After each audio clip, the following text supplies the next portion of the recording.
last ones of that set that was canceled because of the weather when that snowstorm came through. Franklin-Simpson has made, well, the quick trip up to Greenwood for a boy-girl matchup against the Gators. I'm Tyler Eaton, joined by Brian Talley. And Talley, we get the honor in this first matchup as the girls will get things started of taking in what could be the final time of 8, 9, 10, who knows how many times we've seen this young lady, of the all-time leading scorer in Greenwood girls basketball history, Leah Tren. She and the Lady Gators have pieced together some momentum. They've got a win over Bowling Green recently under their belts, played Barron County tight, but today they go up against the best team this region has to offer. It's a totally different animal if you're Greenwood, as far as Greenwood is concerned. But you're right, Tyler. It has been a treat to watch Tren play over the last, seems like 10 years. It hasn't been that long, but it seems like she's been here a long time. And at a high school level, she is a treat to watch. She is a great shooter. She's a great distributor of the basketball.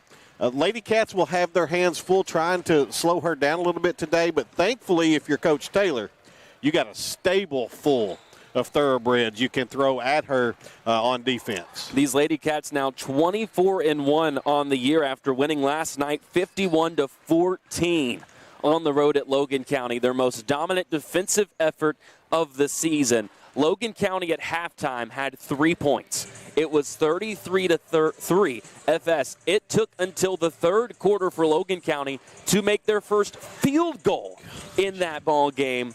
And Tally, this was something that I said to Coach Taylor, and it's something that she said to you after that Barron County game, where when you look at this team before this year, they had to defend to be in a position to win games. Now you're looking at a high-powered offense that this season has scored more than 60 points 15 times, and yet they are still just as capable and just as willing to defend. And when they lock in like they did against Logan County last night, they make a quality team like the Lady Cougars, who you would say is in the upper half of this region, look like they can do nothing against this team defensively. It's crazy, you know, and you've heard it for years, Tyler. You've probably said it, you know, defense travels. You should always be able to defend. But, man, when you can add the kind of offensive production that Coach Taylor has, I mean, yes, we added Cawthorn, and that's a huge addition. But you're talking about 4 or 5 other young ladies there that are a year older, a year more mature, and at the high school level, really at any level, there is nothing better than experience. So now you take that emphasis on defense that this team's had for 3 years, sprinkle in a little offense. It's fun to watch. I was talking to Mackenzie Taylor in our post game last night, and I told her one of the biggest jumps that you'll see a player take is sophomore, junior. Usually that sophomore to junior jump will be bigger than the jump that you make junior to senior year, because a lot of times your playing time is taking a jump as well. Sometimes you're making the JV varsity jump in general, and it's what you're talking about. When you look at this backcourt for Franklin-Simpson, Downey, a junior, Brown, a junior, Nolan, a junior, Savage, a junior, all of these pieces, juniors, that made that leap. And it's, like you said, obviously Larisha's Larisha. But when you factor in the growth that was going to happen anyways, there are times where Larisha can't even be a factor because the ball does not get into the front court. And if you think about, and you know, I talked about it. You heard me talk to the coach and to the young ladies after that game Tuesday night. We talked some about that district tournament loss last year. A team of juniors and seniors don't lose that game. If it's the same team, the same talent, everything's the same, that team does not lose that basketball game. But a little youth crept in and showed itself that night. But, boy, have they taken that and just used it as fuel on a fire. 24-1 on the season, and they finished the regular season district slate 6-0. The Wildcats can say the same. Both teams will be the top seeds in the district tournaments coming up very soon. Which means they get to play on the same night. Isn't that wonderful? Makes our jobs quite easy. We're going to take our first break of the pregame. When we come back, we'll take a little bit of a closer look back at that game last night, the dominant win for Franklin-Simpson over Logan County. We'll also tell you a bit more about this Greenwood team. Is there more to this Lady Gators squad besides just Leah Tren? I believe there is. One key word to think about that might have been the reason they were able to beat Bowling Green: size. They've got a lot more than they've had in recent years. It's Franklin-Simpson, it's Greenwood, it's a Saturday doubleheader from the Swamp, and you're listening to it all right here on 92.3 WFKN. Let's do a couple minutes here. Tyler, how you doing? Good to see you, man. Congratulations again. Thank you so much. The region, man, and the district has been crazy the last couple of weeks. Bonkers. Because Greenwood beat Bowling Green last week, and then last night Central beat Bowling Green. Yeah. Have you met Brian Talley, by the way? No. He is the OG Greenwood live stream broadcaster. From years ago. So you're filling his footsteps. I did Sporting Times football on, I don't know what year. Yeah, fun fact, football's where I met him. Long time ago. Every time I've run into him, it's exclusively here. Right. Why doesn't Greenwood come to our stomping? I heard, my parents told like they alternate. Oh yeah, last year. Yeah, back when I'm so old school with Sporting Times, each high school had their own broadcast crew back then. Greenwood had theirs, Central. The only one that didn't was Bowling Green. No, they did because Joe was there. Oh yeah. Yeah, they are. Warren East did. I've seen the new Nick Dennisfield video board that was installed. Yes, Softball's now getting a new one installed too. that's good. They deserve Well, the conference is changing. It's like, you want to attract the crews, you got to have some good stuff. And now they're getting that OES scoreboards to come and play together. It looks really nice. Need that Liberty money. That's right. He's like the standard. Oh yeah. Well, they got the money and they've been, what are they, the ASUN? ASUN conference? They've got the money and they've got the success to back it up now. They're rolling. Well, you guys have a good call over there.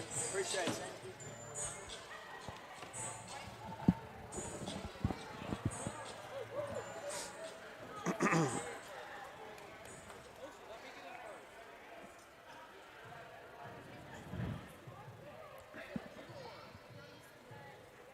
Rolling on from Greenwood High School, Tyler Eaton joined by Brian Talley as we continue to get you set for the first of two matchups from the Swamp. We'll get things started with the girls, the Lady Cats and the Lady Gators. Franklin-Simpson, as we mentioned in that last segment, coming off a 51-14 win at Logan County their last time out, well, last night. Larisha Cawthorn led the way in that game with 16 points, her 14th straight game, Brian, with at least 15. And I said this to Coach Taylor, the thing that stands out to me the most about that streak is when you've scored 15 plus for 14 games, you're probably thinking, well, she sprinkled in maybe 6 or 7 20-point games. She's only done that twice. Model of consistency. Just across the board, just you know what you're getting every night out.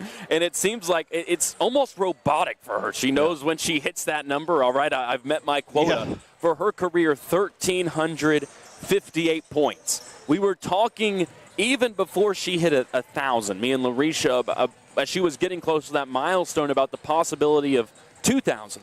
And it kind of seemed at the time like it was out of reach, but as this season has gone on, I've been running the numbers.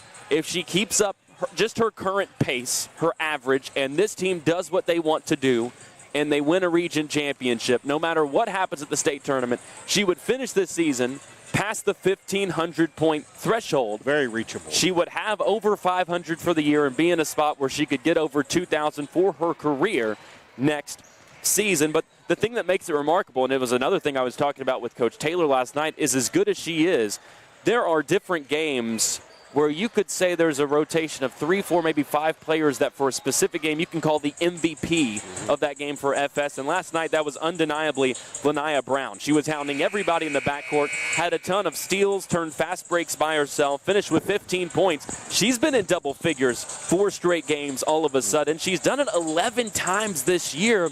And for somebody who is so defense first, Brian, when she can score like that, get out and run, and I was teasing Coach Taylor about this too, when she can cherry pick a little bit and get back there and catch those outlet passes. Those extra 10, 12 points a game go a long way for a team that is so good defensively and has so many other scoring options. Yeah, for an opposing coach preparing to play the Lady Cats, it's got to be, if I was the coach and had hair, I guess I'd probably pull it out. But, you think, okay, we'll go into this, we're going to shut 4 down. Yep. Okay? Well, then she's just going to feed it to Chloe in the post. Chloe's going to finish.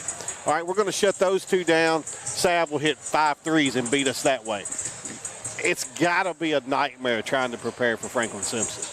Chloe only had 6 in that game. Hasn't been as hot as she was in that streak from the end of 2023 into early 2024, but still averaging 11 points, 5.5 boards on the season, and had that amazing game wedged in between some subpar ones for her with 18 against Barron County. Only missed 1 shot and was, again, to go back to that point I referenced, the most valuable player on the floor for Franklin-Simpson in that game. Looking at Greenwood, they're coming off a 44-34 win over a quality South Warren team last night. Beat Bowling Green last Friday, 47-46 here on this floor. That's a Bowling Green team, Brian, that all of a sudden they lost to Greenwood. They've lost to Warren Central. That was their first district win out. The Lady Purples without their starting point guard, but between that, Franklin-Simpson beating Barron County. Greenwood hung with Barron County in their latest matchup. The Trojanettes ended up winning it 56-52 last week, but it seems like underneath Franklin-Simpson, there's a big group of teams that are kind of slotted together, and Greenwood's one of them. It'll be interesting if the Lady Cats do what they should do when we get to the region. It'll really be interesting to see who kind of comes out of the other side of the bracket for a possible, not to look too far ahead, but for a possible regional championship game. We're going to take a break. When we come back, we bring you your starting lineups and tip-off from Greenwood High School as the Lady Cats take on the Lady Gators. You're listening to Lady Cat Basketball on 92.3 WFKN. Kentucky High School Athletic Association I'll let you know when to bring it back. High school athletics emphasize positive values, and all of us have worked hard for a sense of teamwork, respect, responsibility, and perspective. We remind you we expect good behavior and will quickly penalize any misconduct, and we appreciate your help regarding this matter. Let this game reflect mutual respect among all participants, officials, and fans. Best of luck to both teams today.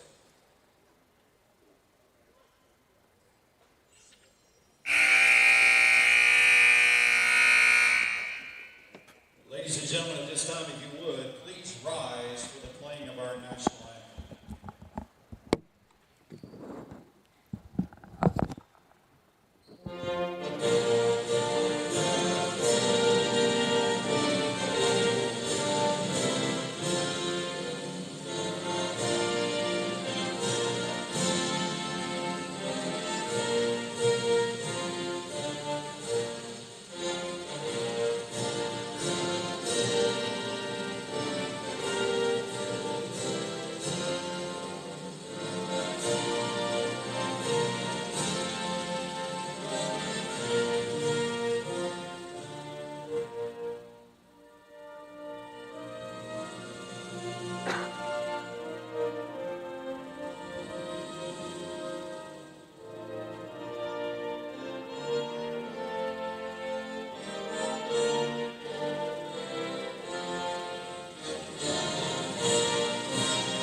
All right, we can bring it back. God bless America.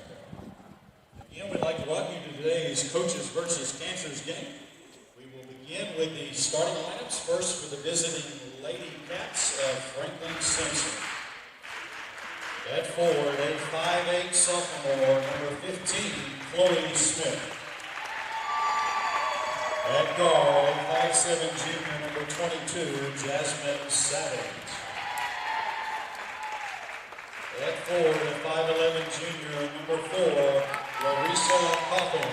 Starting lineups are being announced here at Greenwood High School, so let's meet them as well. First for the Greenwood Lady Gators, 12-13 on the season, 8-5 against 4th region opponents. Only their 7th home game of the season under first-year head coach Terrence Williams. They have 4 guards, 1 forward. We've talked about their chief player, conveniently enough, #1 for this team. She's #1 in the scoring books for this Greenwood team all time. 5'6" senior Leah Trin, averaging 20 points per game. That's 30th in the state of Kentucky. 26th in three-pointers made per game for a team that overall, Brian, makes 7 shots from outside per game. She's joined in the backcourt by #5, a 5'7" junior, Savannah White. She's averaging 4 points, 2 boards. The guard, JoJo McCorkle, 5'7" senior, wearing number 22. She had 8 points last night in the win against South Warren, averaging 6 points per game. She's making almost 2 three-pointers a game as well. Avery Martin, a 5'6" senior, number 12, averaging 3 points and 3.5 boards. Then the forward, 5'10" senior, number 15, Avery Overmall. She's their leading rebounder, averaging 8 points, 8 boards. Had 7 and 7 in that win over Bowling Green. Was probably their second best player behind Leah Trin in that 1-point win over the Lady Purples. For Franklin-Simpson, the Lady Cats 24-1 overall in the season under 4th-year head coach Ashley Taylor. They go 3 guards, 2 forwards. It's the same starting lineup we've seen all season long. In the backcourt, Lanaya, Caitlin, and Jasmine Savage. The 2 forwards, the best duo this region has to offer, Larisha Cawthorn and Chloe Smith. This is one of the rare times, Tally, as I look down for the tip, Larisha is matched in size with Overmall going up for this one. They throw it up, we're underway, and Franklin-Simpson has the first possession. Overmall tipped it, but it went right to FS, left corner. Sav, look at that triple. start. That's as efficient as it gets. It took 7 seconds. It's 3-0 Franklin-Simpson. Jasmine Savage with triple number 109 for her career, number 52 this season. Pass deflected up top. Cawthorn has it. Outlet pass to Lanaya Brown. It's already 5-0. Not many times you go on the road, Tyler Eaton, and the visiting crowd be larger than the home crowd, but the Franklin folks have made that short drive you referenced earlier and have outnumbered the Greenwood fans, at least here for the girls' game. Coach Williams in Greenwood already taking a timeout 25 seconds in. It's 5-0 Franklin-Simpson. This is one of the few venues, and when I get more time, I'm going to look around and see how many more there are in the region that Coach Taylor doesn't have a win in, at least against that team. You know, sometimes there are neutral site games and midseason tournaments that take place. She's 1-1 against Greenwood. The Lode road game lost it in the 2021-22 season. Leah Trin, who walks it across half court now, had 27 in that game. Greenwood does not have a field goal attempt yet. Right side, Avery Martin picks up her dribble, now gives it off into the corner. Ball stuck on the perimeter right now, and we get a travel on the far side against Overmall. 2 possessions, 2 turnovers.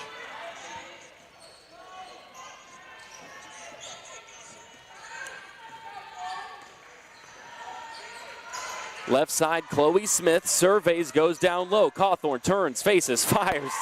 It's 7-0. If you're going to double team her there, you got to get out on her. You can't just stand there with your hands up 2 feet away. And we immediately out of the timeout, Brian, saw Grayson Nealon, the 6'2 junior, brought in for Greenwood. It hasn't mattered so far. Franklin with another steal, and Lanaya finishes in transition.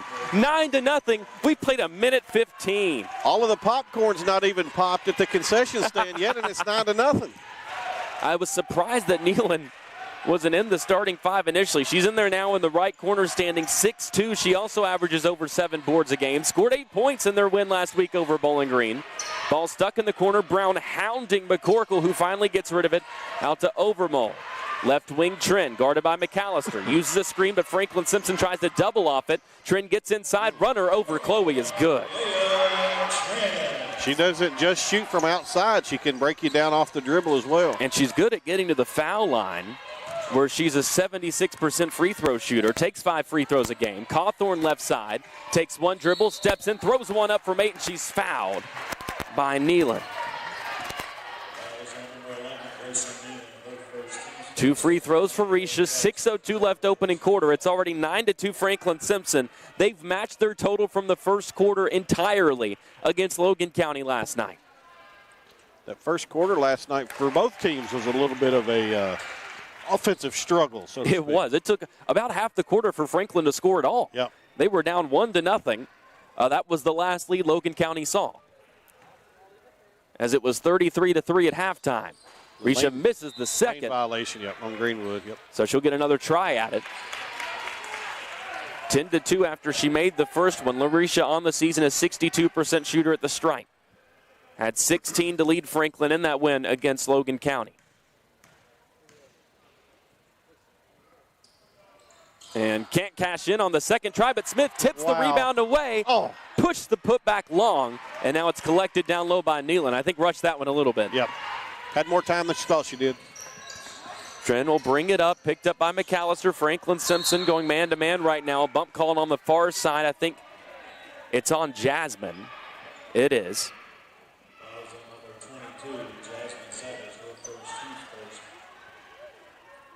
In terms of scoring, you really know the objective. Stop Tren. Yep. So far, so good. Only, to my recollection, Tyler, the only double-digit average score they have. Yep, but she averages 20. But she averages 20. Nobody else scores more than 8. Yep. Tren, right side, guarded by McAllister. Tries to cross over to get around her and can't. Has to pass it on the left side to Overmole. Left wing, now it goes McCorkle to a cutting Tren over her head and out of bounds. Good idea. It was open on the back door. Just overthrew, which is easy to do. Yep. And it goes out of bounds in the far corner back to Franklin-Simpson.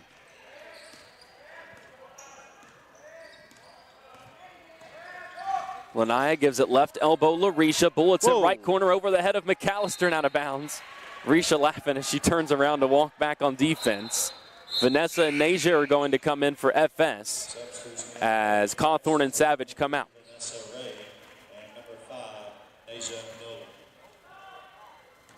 Those turnovers have realistically been the only thing we've seen slow Franklin-Simpson down offensively this season. As Tren brings it up, left wing, gives it up top of the key, Martin.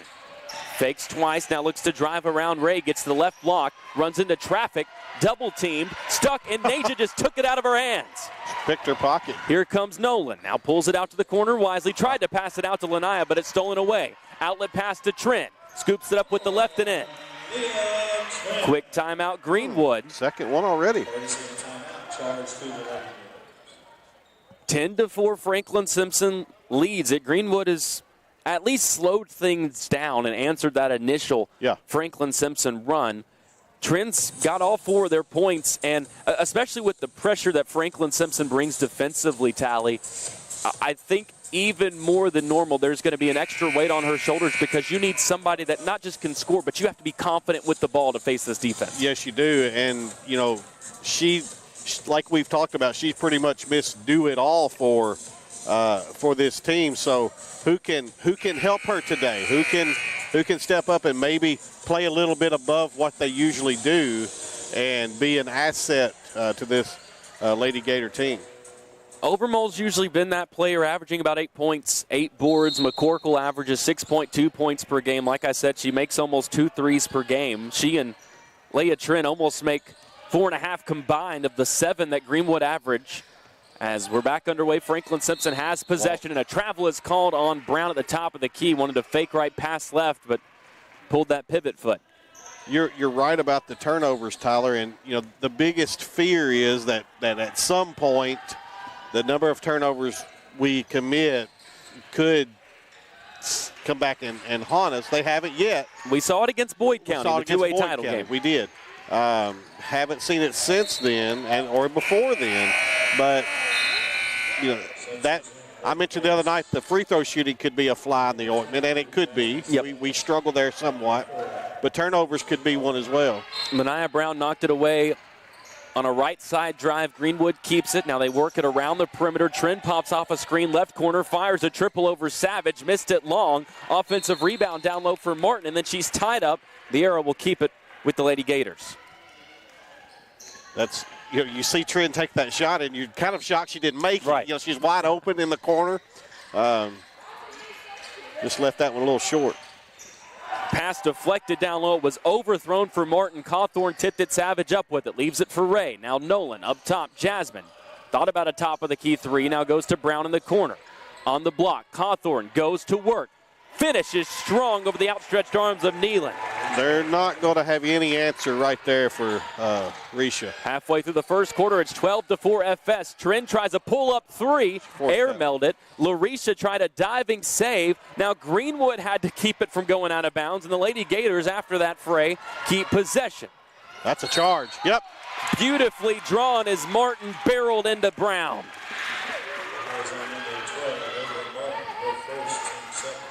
That's one thing that, it's cool when you see, and we'll talk about this with the three-point shooting between the girls and boys teams for Greenwood. It's cool when you see some of those things bleed between programs. Yeah. Taking charges is one of those things. Yes.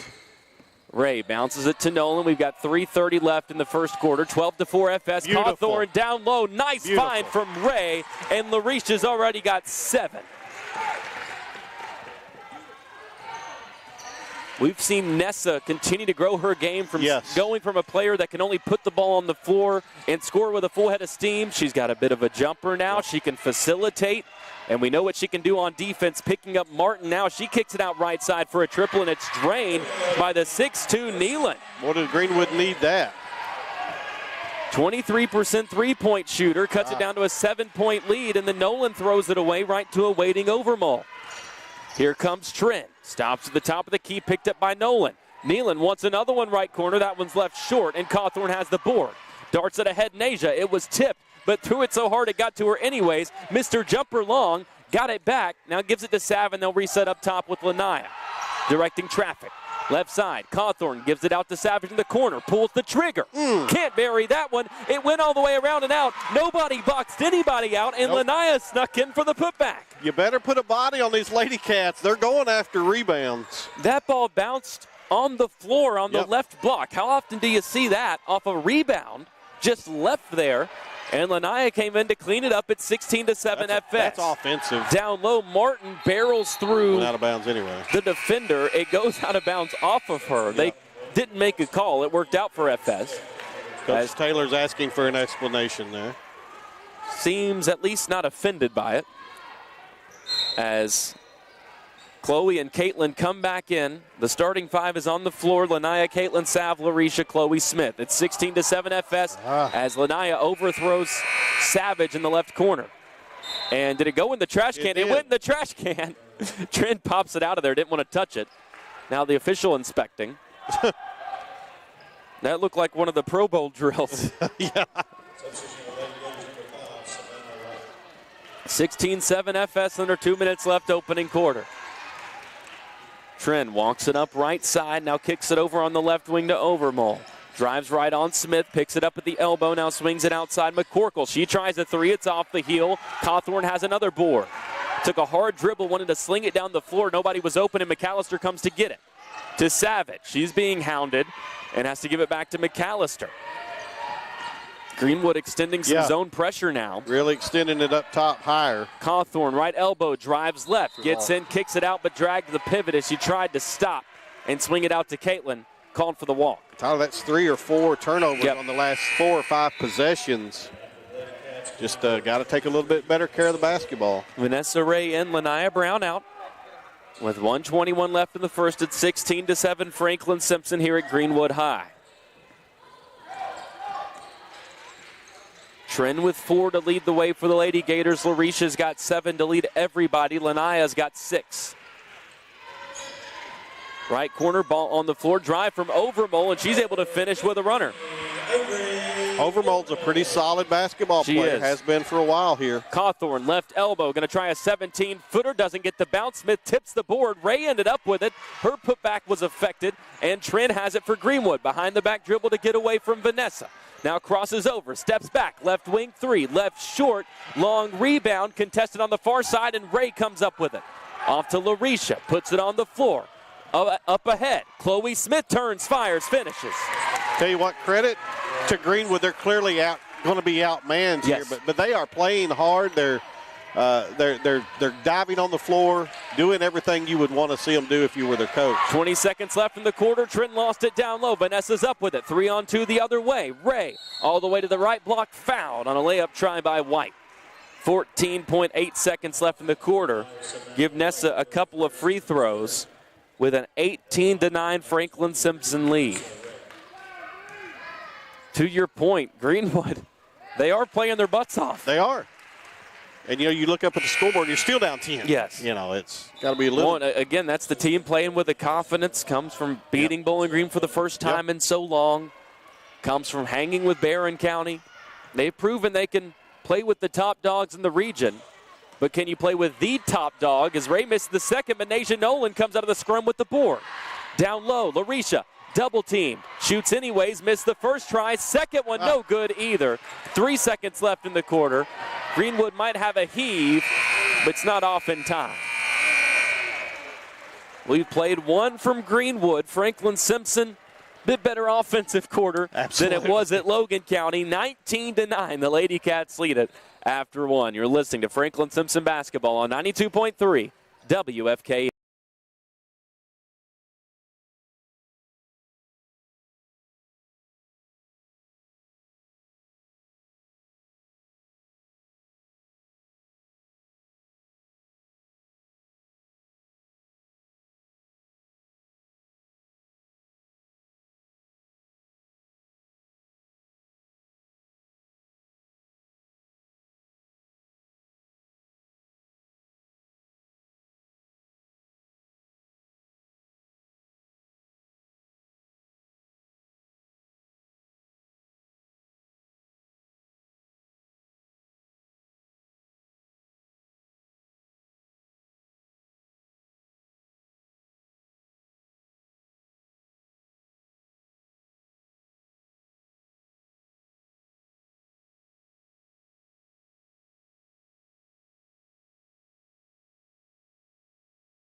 Greenwood High School in the girls matchup between the Gators and the Cats. The boys to follow in this Saturday double header. I'm Tyler Eaton, being joined, I normally say on the floor, but we're 10-12 rows up here in the swamp as we get things underway in the quarter. Nasia Nolan trying to start it with a triple for FS, but it's missed, and Nealon has the board for the Lady Gators. Gives it off to Leah Trin, who leads the way for Greenwood with 4. Swings it right side, a triple air meld, and it's rebounded by Lanaya Brown. Crossover dribble. Gets inside. Wow. Nobody stops her, and she makes them pay. Give Lanaya a team-high 8.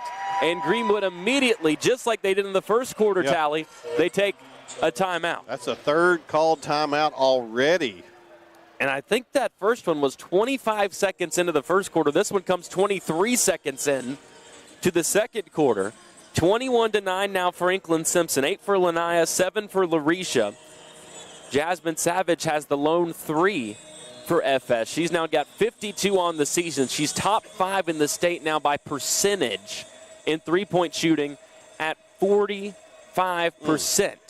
Greenwood has made just 1 3. It came from Grayson Nealon. They make 7 a game, made 6 in their win over Bowling Green, went 9 for 27 against Barron County in a narrow loss to the Trojanettes. They take 23 triples a game. They've let them fire tonight, Tally, and realistically, they've had some pretty good looks from outside. Some pretty good looks, and you use the word realistically, and realistically for Greenwood, if they're going to have a chance of staying in this game, they're going to have to make some threes. They're just not going to get a lot inside the paint. They're going to have to knock some threes down to even, I think, make themselves feel like they're in the game. They've got some size. Nealon is listed at 6'2", and I think that's pretty legit. But as you can see, as the possession starts, she trots right to the corner. She wants to be on the perimeter. They give it to her there. She's going to fire a triple. It's left short. Overmole with the offensive board. Splits through 2 defenders. Missed the putback try. Nealon charged in to get it, but then lost it out of bounds. Nealon is really playing hard. Yes. I'd say that's the case for most of these Lady Gators. Franklin-Simpson has become, with the Super Bowl coming up tomorrow, they're everybody's Super Bowl right now. Absolutely. Cawthorn gives it over right side. Brown into the corner. Caitlin surveys to Larisha right side. She is quadruple teamed. Now sends it out to Nolan. Back to Larisha at the free throw line. Goes through every single defender on the Greenwood side and finishes on the left block. If she gets it there, you might as well just write a 2 down. 23-9, 7 minutes left until halftime. Trin, right side, picked up by McAllister, now gives it up at the top of the key to McCorkle. Left side, Nealon gives it up top, White, averaging 4 a game. Gives it to Trin. She steps into a jumper from 15 and buries it. Net barely moved on that one. Trin's got 6. It's 23-11. Left corner, Nolan. Tried to hit a cutting Cawthorn, but it's deflected and picked up by Overmole. Sends it up on the left side, McCorkle. Into the left corner, wide open 3 for White. Couldn't hit it, and Nolan has the board. Franklin-Simpson now flips it quickly into transition. Nasia to Lanaya. One dribble inside. Foul called on the floor. Franklin-Simpson will inbound underneath their basket as they get the second foul called on Savannah White. Substitution in for the Lady Gators, number 12, Evan Martin, and the Lady Cats, number 22, Jasmine Savage. I think they're going to leave White in. I thought they were taking her out. Instead, Nealon comes out as Savage gets it up top off the inbound. Now gives it over to Brown into the corner. McAllister tees off for 3. Off the front of the rim, Cawthorn contests the board, but Overmole's got another one. She does a really good job of boxing out. Trin, couple of crossovers on the right wing, now looks to drive right. Flips one up from 7 feet and draws contact. 2 free throws on the way for Trin. And if there's one thing she knows how to do, it's sell the contact. Yes, she does. And that comes from just all her life being undersized. Yes. She's learned how to create contact, and then, you know, even if she feels like there's not enough contact, she can sell it a little more. Misses the first of these 2 free throws, and that win that Greenwood had here over Franklin-Simpson in the 21-22 season. Trin had 27, went 13 for 16 at the free throw line. As she makes the second, and it's 23-12 FS. We played 2 minutes in the second quarter. Cawthorn top of the key 3. Perfect. She's already got 12. 26-12 FS. Down low, a drive cut off by Larisha. Tipped a pass, and it goes outside to White. Top of the key, Martin, guarded by Smith, now gives it off to Overmole. Drives, picks up the dribble immediately. Risha knocks it out, but it ends up with McCorkle being hounded by Brown. Drives left, goes into the corner. No man's land, a screen set that should have been illegal. I don't know how it wasn't. And it ends up with Overmole up top now, left side, McCorkle. She uses a screen, sends it cross court. Ball just moving around the perimeter right now. Great defense from FS. Wild pass ends up with Overmole. Drives in, double team, kick out, Trin for 3. Badly missed, and it's rebounded by Cawthorn. Skips it up ahead, McAllister, who chases it down on the right wing. Larisha wants another one. Top of the key, tees off. Looked like it was going to get the bounce, but didn't. And an over-the-back called against Chloe. That one bounced up off the front of the rim, off the back, and it looked like it was going to find a way through. That was the heat check of all heat checks. Risha's already got 12. And, man, if Larisha ever becomes a real threat from out there, wow. Yep. And I think she's closer than people would like to see. I think so, too. If she can get that percentage to just about 30. I think just the fact that Coach Taylor's given her the liberty to do it means she has seen something from her that indicates she can. Her mid-range jumper, we know, is pure. Yeah. Ball thrown away. Savage up with the steal for FS. Right side, Brown. Drives, gets baseline bumped, and they're going to call that one against McCorkle.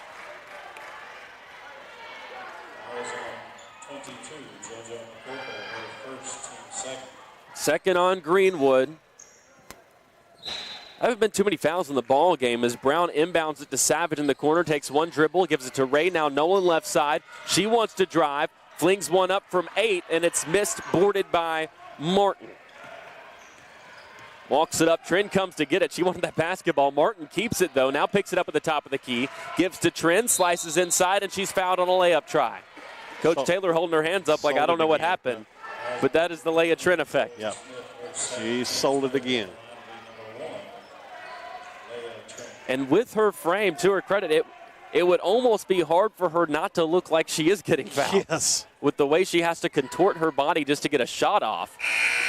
As the 5'6" senior makes the first of these 2. 4:16 left before halftime as Smith has to check out. Cawthorn comes right back in. As that was the second on Chloe. And the second free throw falls for Trin. She's got 9 of the 14 for Greenwood, who trail it by 12. Free throw line, Ray. Kick out Nolan. Back to Larisha. Now goes up top, Brown. Lanaya cuts inside, picks it up on the block, now sends it out Nasia. Right side drive, caught on the elbow, cross court to Savage in the corner. Jasmine puts it on the floor, now sends it out Lanaya. Greenwood bench applauding their defense as Savage has it top of the key, uses a screen, pulls up off the dribble, and buries it. That might be the first three she's hit off the dribble this year. She's usually wanted to spot up, but she dribbled off and outside of that catch, one dribble off the ball fake and pull. That one was off a screen. Trin with a heat check of her own. Off the heel, no. Ray with the board. Puts it on the floor. Up ahead, Jasmine. Thought about a triple. She sold it with the fake, and after the fake, buries it anyway. Savs made 3 of them. It's 32-14 Franklin-Simpson. Here come the Cats. Man, they can just go on these runs, Tyler, that I mean just bury teams. Down low, great defense by Savage. Blocked a layup try. Ray with the board, and then Martin after the miss fouls her. Frustration foul there from Martin. And that's the second on Avery Martin. Lanaya comes out, Caitlin in. Caitlin, it's been so fascinating to see her go from the team's leading three-point shooter, Jasmine, take that crown. Believe it or not, but as the numbers show on Huddle with the advanced statistics there, as the ball is deflected out, it'll stay with Franklin-Simpson in front of their bench. Caitlin has emerged this year as the team's leader in assists. Amazing. You would never have predicted that last year. McAllister brings it up now. Go ahead. And she does not really seem all that concerned with getting hers. That's a very unselfish act on her part. Ray drives, flips it up, and scores. 34-14 Franklin-Simpson. Left side, easy drive for White. But Ray comes in and swats it away, and then it's thrown away. They're just having fun. And they were having fun before the game, too. They were clapping, singing, yelling. You would have never known they were in an opposing team's gym. No. 34-14 FS, 2:20 left before halftime. Ray drives in again. Contact from Trin. They don't call it. Risha gets the offensive rebound, and she's shoved from behind. 2 free throws for Cawthorn. Vanessa Ray is just 5'3", but the way that she can jump, she's basically 5'10".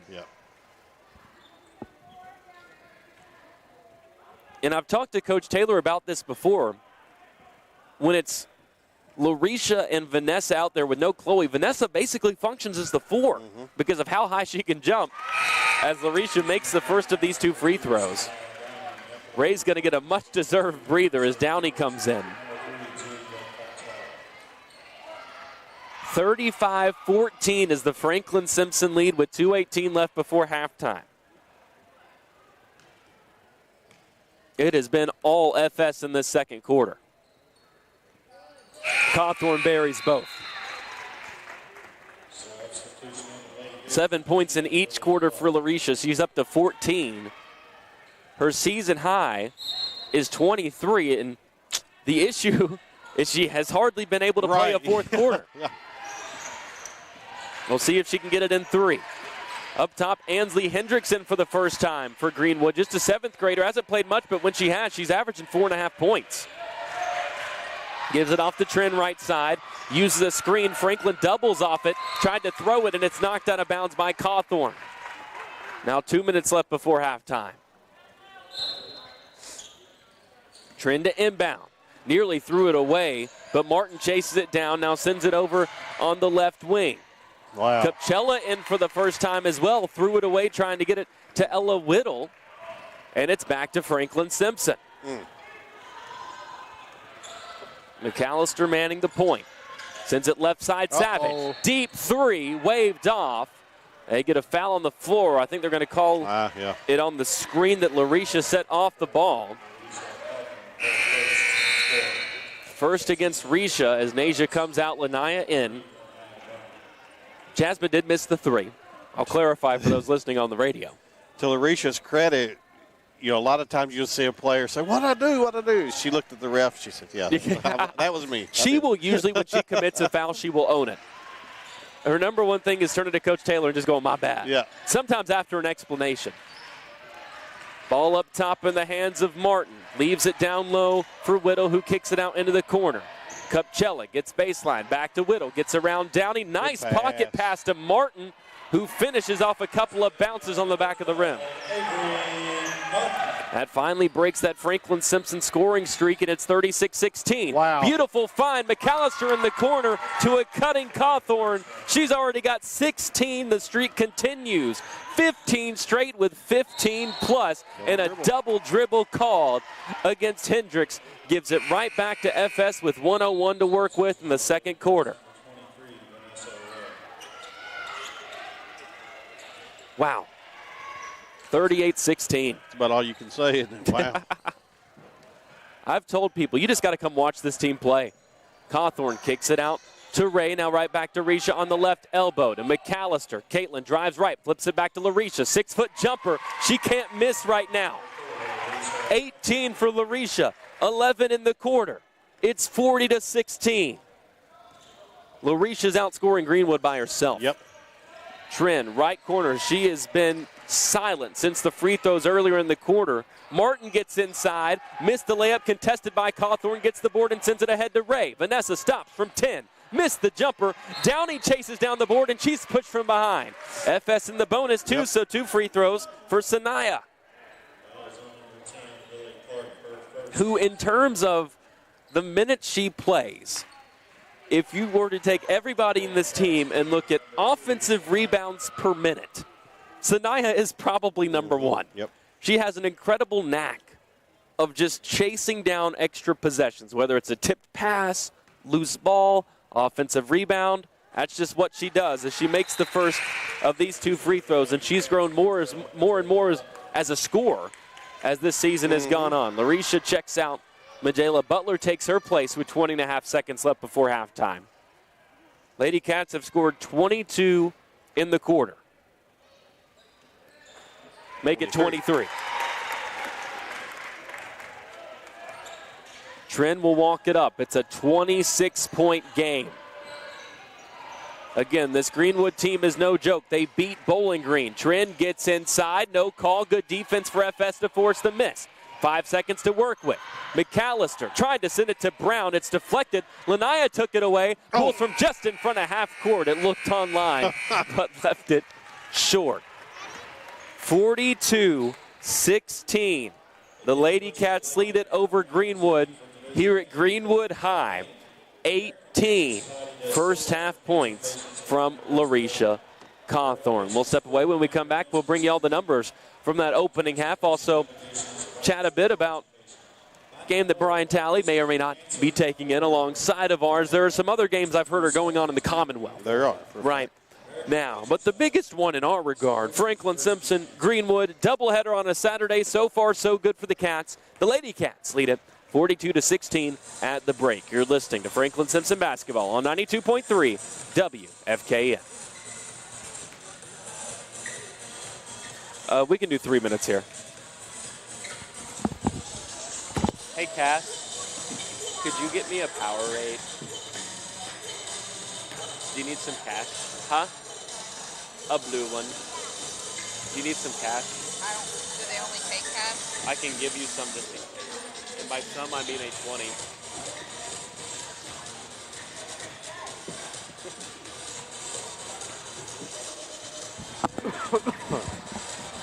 Thank you.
It's 42-16 in the girls matchup between Greenwood and Franklin-Simpson. Tyler Eaton and Brian Talley with you. And Talley, before we dive into the numbers from this opening half, 19-9 was the score after the first quarter.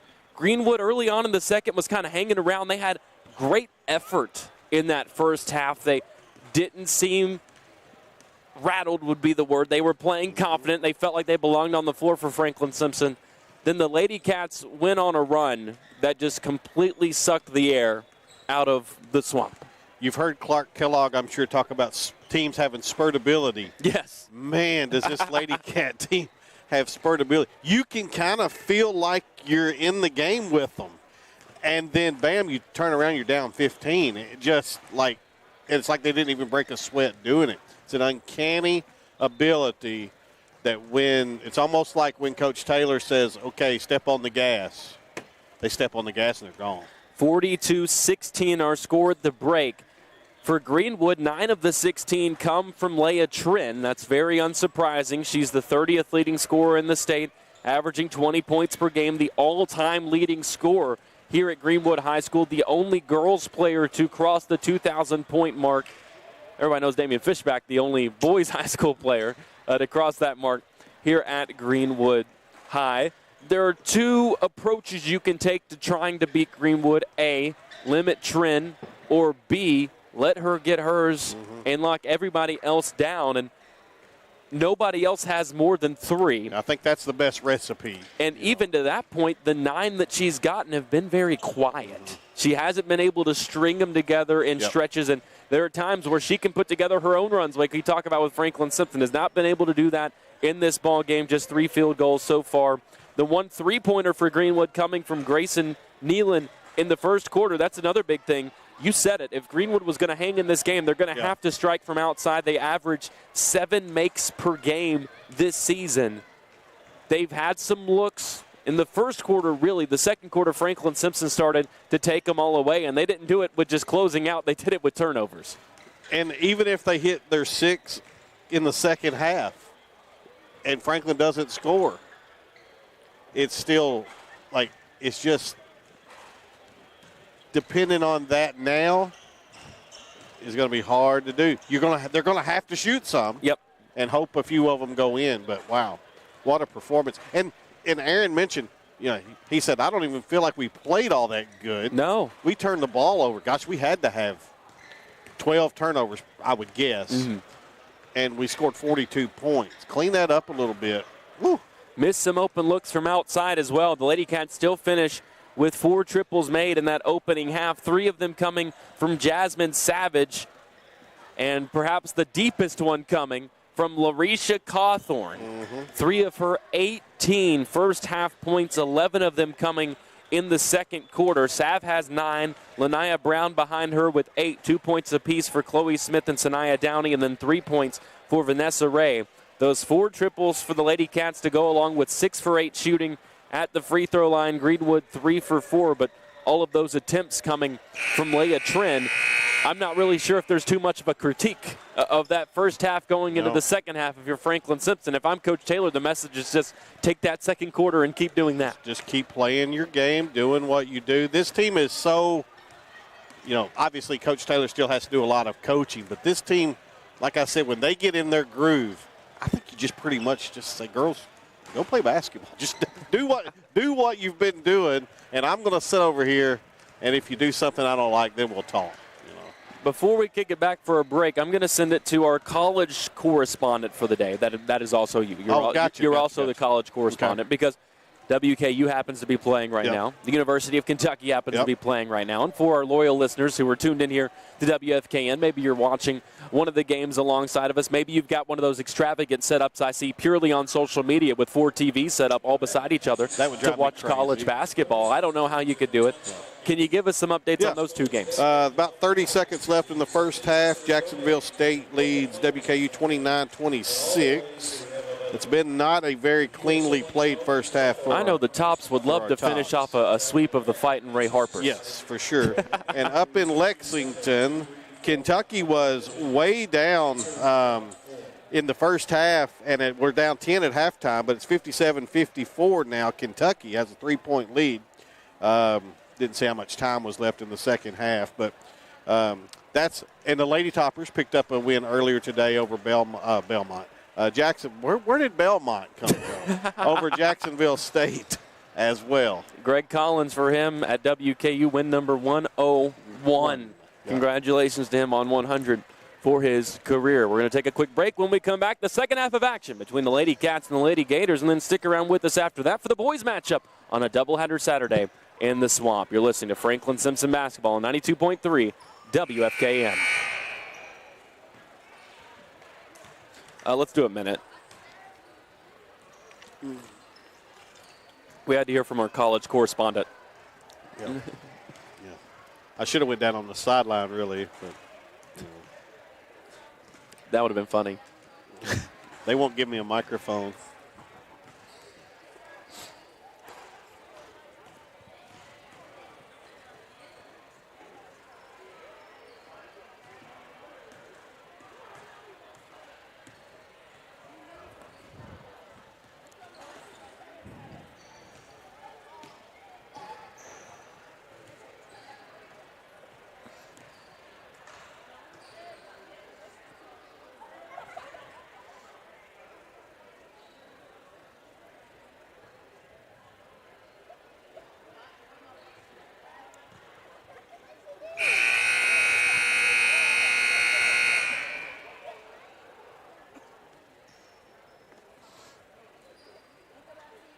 Buzzer is sounded here as we get set to get the second half of action underway.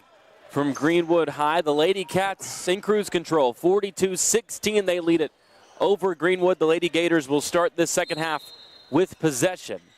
We'll see what they piece together against a Franklin-Simpson defense that gave up 9 points in the first quarter, 7 points in the second quarter. They go left wing to Avery Martin, who tries to drive on Cawthorn, leaves a nice pass to a cutting Trid, and there's some offense for the Lady Gators. Clearly something called out of the halftime break to get Trin an open layup. Right side, Cawthorn goes into the corner. Brown, after Trin got into double figures, she's now got 11.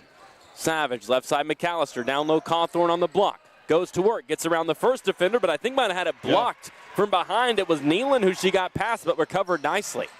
Trin down low to a wide open Martin, and she scores. 4 quick points to start the quarter for Greenwood. A couple of nice offensive sets and passes. McAllister up top, goes right side, Savage. Larissa flashes at the elbow, gets it on the three-point line. Goes to Chloe, left elbow. Quiet night so far, has yet to score. Or excuse me, has 2 points, had him in the first quarter. As Cawthorn gets it in the corner, now up to Sav, and they work it around into the left corner. Lanaya to Larisha, left elbow jumper, missed long, and the board is pulled down by Overmole. She brings it up herself, holds it on the left wing, picked up by Smith, now leaves it for Trin. Couple of crossovers, back to Overmole, lost it, got it back, spins, goes down low, and fouled by Brown on a layup try. So far, so good this second half if you're Greenwood. Third quarter is, for the most part this season, been all Franklin-Simpson. That's been typically their best. Greenwood with a couple of buckets to start it. Good defense, and they get the first free throw of these two from Overmole.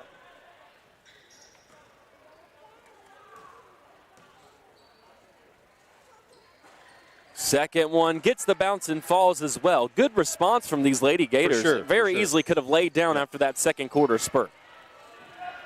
McAllister calls her play, now leaves it on the left wing for Smith. Down low, Cawthorn threw it overhead, but it's because she was fouled on the floor.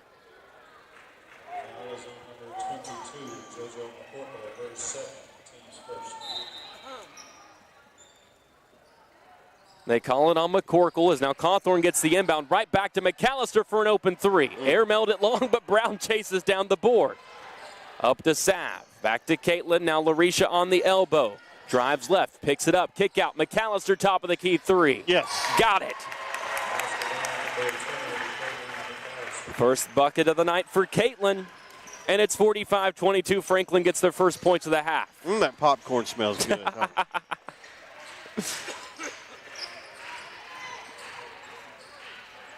Trin works it around the perimeter into the corner to Overmole. She drives, gets caught on the baseline, leaves it for a wide open Nealon, who scores. That's the one advantage to having 5 players that are more perimeter oriented. When they get stuck in the post like that, they are willing to pass. 45-24, McAllister pulls up off the dribble because they had left her alone at the top of the key and banked it in. Coach Taylor wants a timeout, no doubt, to talk about some interior defense with her young ladies, I would guess. Caitlin didn't score against Logan County. Hit a couple of threes in that game against Russellville last week. It's been a little cold from outside. Now for her career with those last 2, you're looking at somebody that's made 143 three-pointers for their career at Franklin-Simpson. And by the time it's all done, I'm going to go back just to tease with Caitlin, because I talked about this with her at the beginning of the season, the 2-pointers versus the 3-pointers. I want to count up all her 2s versus all the 3s that she's made. Granted, as I'm sure you've noticed, and it was displayed in the Barron County game as well, she's been a bit more willing, especially over the second half of this season, to put the ball on the floor, drive, be aggressive, and try to get inside. She's a little more confident handling the basketball. She is. As we get back underway after the timeout, nice find down low to Overmole. She walked, and they do call it. It was a good pass from the left side. I'll be honest with you, Tyler. Greenwood has done anything they wanted to do so far on offense. They have a layup there if she doesn't walk with the basketball. It's a good offensive basketball team in general as McAllister tries to go down low to LaRisha and threw it over her head. Risha sprints back to her, gives her a high five, tells her it's okay. Right now, Greenwood potentially doing Risha some favors by staying in the ball game. Yeah. As up top, Martin has it guarded by Smith. 5 minutes left, third quarter. It's 48-24 FS here at Greenwood. Cross-court pass to Overmole. Gets a screen from Trin. Now stuck on the elbow and has to leave it for Nealon. Ball goes into the corner, Martin. Right wing, McCorkle. Back to Martin at the free throw line. Kicks it out to Nealon, who had it tipped away. It was chased down by McCorkle, but then she threw it straight to Lanaya Brown. She runs into traffic and loses it in transition. Trin up with it. Bullets it up ahead to Martin. LaRisha picked her pocket, crosses over between 2 defenders. It's a 3-on-1. Leaves it for Brown. Right block layup, falls. Lanaya's into double figures with 10. When I call LaRisha a unicorn, those are the plays I'm talking about. Yes. Had an on-ball steal, crosses between 2 defenders, runs the length of the floor, and finishes it with a bounce pass. 50-24 FS. Trin up top, trying to drive around McAllister. When Caitlin has been on her, Trin has gotten nothing. Nealon tries to pass it in, but Smith steals it away. Up ahead, LaRisha chases it down in the opposite corner.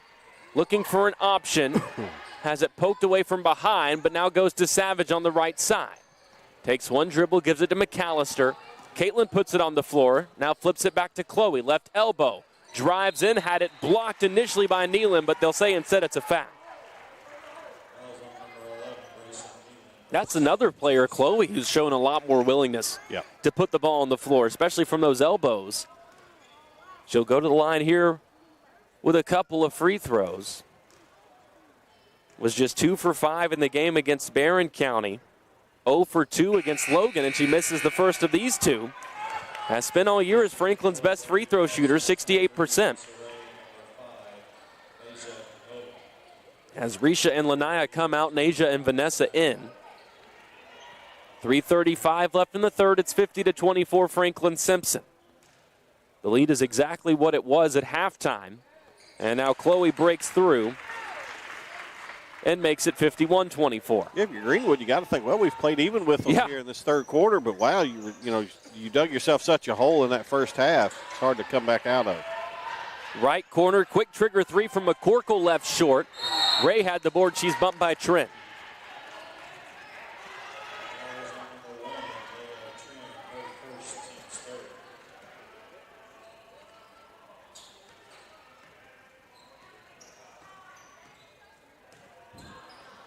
McAllister brings it up, leaves it for Smith, right elbow extended, puts it on the floor again, leaves it for Nasia. Thought about a three, like 4 or 5 feet off the line. Thought she was going to pull that one. Instead holds on to it, now gives it to Ray. She drives baseline, kick out McAllister. Extra pass, Savage, left wing, triple. There's the shot you want. She's made 4 of them. Give her 12. Other way, Trent, left-handed runner, missed badly. Franklin-Simpson has the board with Savage. Gives it to Caitlin. She wants to run in transition all the way to the left block. Bump, no call. And the rebound's tipped around. Out of the pile comes Overmole. 54-24 FS leads, 2:35 left third quarter. I don't know how that wasn't some kind of foul. I'm not either. Either on the floor or on the shot, there was a lot of contact. McCorkle crosses, gets inside, kick out, Overmole triple. Rattles off. Savage tips the board ahead to Chloe Smith. Lost it. Now tries to throw it to Nasia, but it was late, and it's picked off by Savannah White. Trent comes to get it left wing. She tees off 5 feet off the line. Off the heel, no. Smith with the board. Runs over Nealon, but she flopped. They don't call it. Chloe gets all the way to the right block, fouled, and missed the layup. Lets out a scream after she missed it. You can tell she's frustrated. A little frustrated. She'll have 2 free throws for her troubles. Bullied McCorkle down there anyway. She did. After she had already run through Nealon. Yeah. 2 more free throws for Chloe Smith. 2:04 now left in the third quarter. And the first one falls. Hit every part of the rim and the backboard for good measure. Risha and Lanaya come back in. Jasmine and Caitlin out. Jasmine Savage has now made 55 three-pointers this season.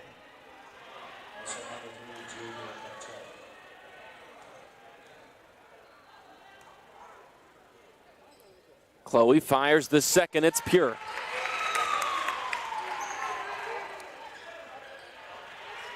(56-24). Smith now with 5. Under 2 minutes left in the third. Right wing Abby Walker into the game for Greenwood. Senior averaging 2 points. Leaves it off for Trent. Guarded by Nolan. Crosses left. Gets inside. Nice contest by Smith to force the floater to miss. Trent getting frustrated as well. Larisha brings it up directing traffic. Gives it off to Nasia, who picks it up on the left wing. Baseline. Ray, 4-foot runner, goes all the way around and off. Larisha with the offensive rebound, and then they call a foul as she was going up to get it. That might have been one of those where Larisha's just so tall. Yep. They don't really know how to officiate it. She got a foul for being tall. Yes. Trin jogs it up, right side, quick three, fired up by White, and she nailed it. Just the second three-pointer of the night for this Greenwood team. Ray's going to try to answer. Missed the three-pointer long. Would have been her first one of the season. As Overmole comes the other way. We saw in warm-ups they were doing the drill where some people would take threes, some people would take mid-range shots. Vanessa ran in and took a layup. You know, they'll say you're open for a reason. You know. Overmole gives it up to Walker at the top. Now it goes to Trent in the corner. Has the mismatch against Smith. Gets inside around her and finishes. Hit the ground hard. They're going to blow the whistle as Lanaya traveled. I think was caught after the inbound, looking back at Trent to make sure she was okay. She hit the floor hard. She pops up, though, finally. She's a trooper. She is. I mean, she's up and okay. She's got 13 points now to lead Greenwood. Her Lady Gators lead it by, or trail it by 27. 45 seconds left in this third quarter. Trent leaves it for Overmole. Flips one up with the left hand from 12 and bailed out by a foul. Bailed out's a good call there, Tyler. They get it on Savage. She and Larisha were both there. It's probably the one thing that Jasmine does, and I know Jermaine would be the first one to say it. There's some cheap fouls that she'll give out at times. As the first free throw falls for Overmole. Second one good as well. Sav not cut from that same cloth as the rest of that defensive backcourt. She's more offensive-minded. Yes. While as the rest have had to work on their offense, she's going to continue to work on the defensive side of things.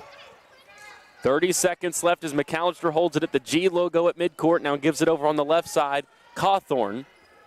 She's holding it, looking into that zone of Greenwood. 20 seconds now left in the quarter.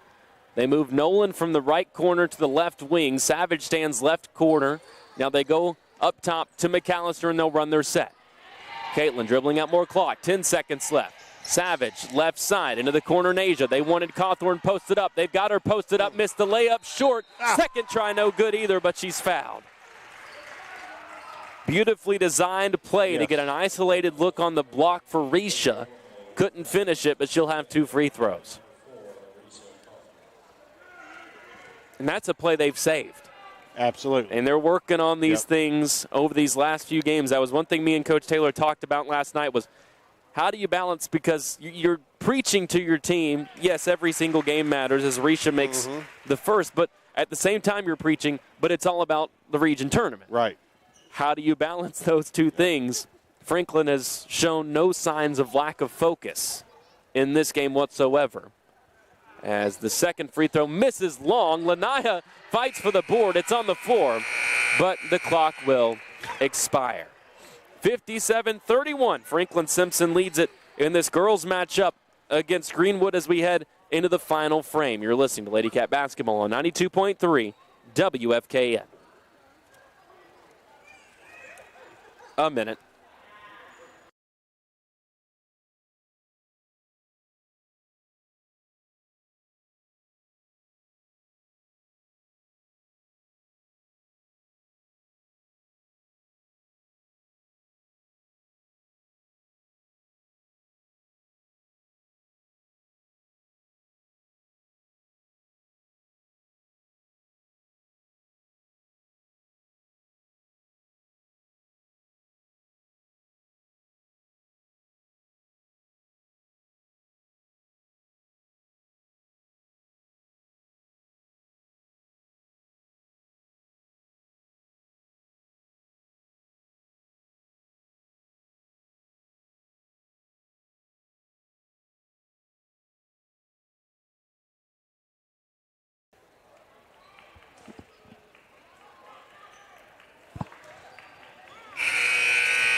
Franklin-Simpson has the basketball to start the fourth quarter of this girls matchup at Greenwood High. The Lady Cats leading the Lady Gators 57-31. Larisha Cawthorn has it at the free throw line, swings it out. Lanaya Brown gets inside, steps around a defender at the block. Lanaya's now got 12. 59-31 FS. Larisha leads everybody with 19. Lanaya and Savage both have 12 apiece. Down low, Larisha fighting for the ball with Martin. And they're going to get a reach around called on Cawthorn. Or do they get it? Yeah, they called it on Cawthorn. I was trying to make sure it was on Risha. Yep. That's her third. On the other side, Leah Trin leading the way for Greenwood with 13. Avery Overmole now up to 6. As on the right wing, Savannah White has it. Now it goes at the top of the key into the hands of Martin. Drives, kicks. White wants her second three and has it. From the same spot, same result. Third three of the ball game for Greenwood. 2 of them from White, none of them from Leah Trent. Nope. Left elbow, Cawthorn kicks it out. Savage. She's got 4 triples. Franklin-Simpson have made 7. McAllister, right wing, Lanaya. Now they go free throw line. Larisha puts it over her head. Now bullets at left corner to Sapp. Tries to go right back to Cawthorn. It's deflected, and then Trent bats it out of bounds. Franklin-Simpson will keep it in front of their bench. 6:54 left in the ball game. Brown gets the inbound, tried to pass it to Caitlin. Another deflection, and this time Greenwood is up with it.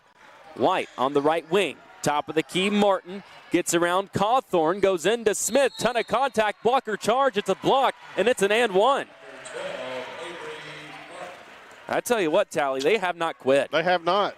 And you know, you can see why, you know, you've mentioned they beat Bowling Green. Yes. They played with Barry. You can see how that was possible. Yes. You know.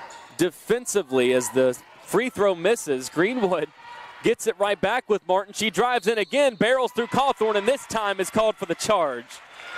Smiles initially when she turned around was kind of hoping she got away with it again. But where I was about to go was defensively, they're not Bowling Green. offensively, this Greenwood team is better than Bowling Green. Yes. I think we can say from having seen both those teams. Absolutely.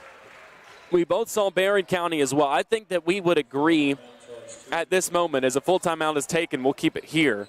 I think we would agree Barron County is probably your consensus number 2 team in the region, although Warren East beat them, and we haven't seen Warren East since that opening game, but Franklin-Simpson had no troubles with that Warren East team. Yeah. I think the pecking order would have to go Franklin-Simpson, Barron County. I don't know about Warren East since we haven't seen them since then, but Greenwood, I think despite the 12-13 record, I'd put them firmly in that same group. Yeah, which it says a lot about Franklin-Simpson that they're up by the 23-point margin they are. You know, they're a team that will – I haven't seen South Warren, so I don't know, if you think about which 2 teams would come out of the 14th, Bowling Green probably. I don't know. Greenwood just beat South Warren here last night, but that district tournament, you never know. Warren Central beat Bowling Green, so I don't, who knows? But Greenwood's a team that I can, to my point, Greenwood's a team I can see getting to a region tournament and depending on their draw, maybe winning a game. They can scare a district champ. Yeah, absolutely. As we get back underway, McAllister brings it up for Franklin-Simpson. The Lady Cats up 59-36 with 6:23 left in the ball game. Right side, Brown gives it up top of the key to Cawthorn, now to McAllister. Back to LaRisha on the left elbow. Guarded by Nealon. Swings it out, Caitlin. Guarded by Trent, steps inside, kicks to Brown. Free throw line, LaRisha drives left, passes it out. Sav, triple. That one misses long and hit the stanchion and goes out of bounds. 6:03 left now. I think this has been a really important second half for the confidence of this Greenwood team, too. Yes.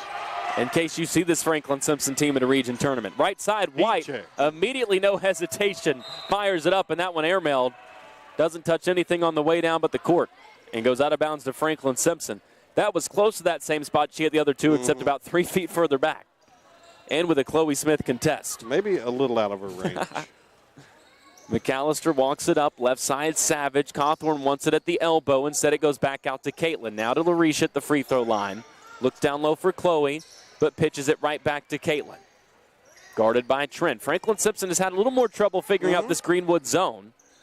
As Cawthorn holds it, left elbow extended.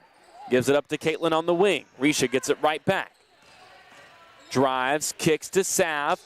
Back outside, Lanaya Brown to McAllister. Wide open 3 on the left wing. Missed it way long, but Cawthorn gets the board. Shovels it out. Savage, right corner 3. That one misses long too, but Chloe gets the board this time. Drives baseline, finishes, and 1. Chloe finally gets to see one drop. Just her second field goal of the night. She's got 7 points now. But kudos to Coach Williams and his staff. That really, what they said at halftime, I don't know, but they really got their girls believing in something.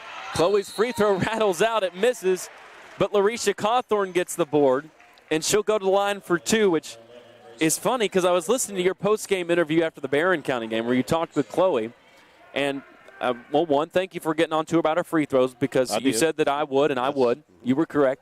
But 2, she said, even when I miss, LaRisha's right there to get in anyways. Yeah, what a luxury that must be, As LaRisha misses the first of these 2, I thought there was a case for a lane violation as White basically jumped out and contested her as she shot it.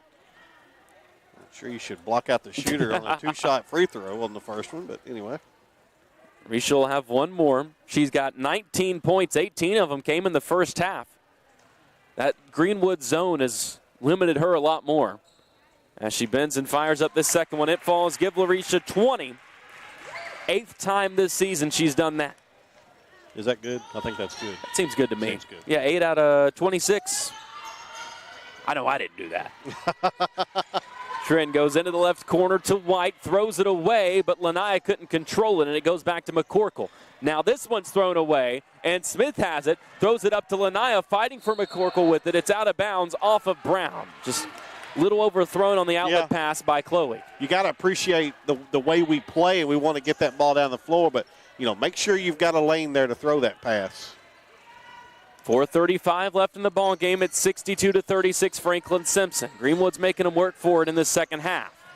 On the right block, Nealon kicks it back out to Martin, who fake steps into a mid-range, missed it short, and it's rebounded by Savage. Off to Brown. Lanaya in transition, holds it on the right wing, sends it left side. McAllister all alone. Yep. Oh. All the way around and out. Rebound tipped out of bounds off of Risha. Back to Greenwood. That one looked perfect. I thought it was down. Vanessa and Nasia in. McAllister and Savage out. With 4:14 left. 26-point game. It's exactly what it was at halftime. Yep. Trin denies the screen, gets inside left side, and do they get the charge? Called the block. They don't. She'll have 2 free throws instead. They call it on Lanaya. It was close. Second foul on Lanaya as Trin will take her 5th and 6th free throws of the day. Makes the first of these 2. She's the lone Lady Gator in double figures. She's now got 14. It's probably the hardest call in basketball is the blocker charge, because most of them literally could be called either way. And sometimes the contact is just so brutal that it looks like it should be a charge. As Brown kicks it over to Nolan on the right side. Drives, tries to go back out to Lanaya, but it's tipped out by Nealon.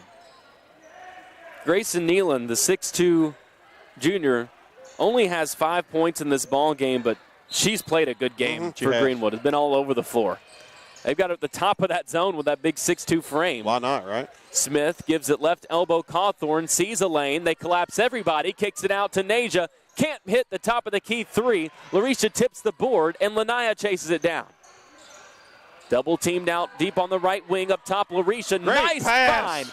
Top of the key to underneath the basket and cutting Vanessa Ray, who finishes the layup. Larisha was hit on the pass, went down. They call a timeout to check on her. She said she's okay. I'll tell you what, I'll be honest with you. I just as soon see all those girls that are out there now just come on off the floor with 3.5 minutes to play. She'll come out. Sanaya Downey comes in. Risha probably going to finish this one with 20 points. And an absolute dime on that last assist. Nealon goes to work now, kicks it out, and they work it on the right wing. McCorkle for a deep 3. Left it short, but Trin chases down the board, loops around everybody, and banks one in from 6 feet. She's so sneaky with the basketball. She just has it, and then it's gone. She's gone, and she scores. She's got 17 at 64-40 Franklin-Simpson. Ray, left side. Nobody picked her up, so she goes right to the rim, but missed the layup short. Rebounded by Martin. Has it knocked away. Who's it off of? They say it's off the leg of Martin. Out of bounds on the far side, but now the officials change their minds. It's going to go to Greenwood.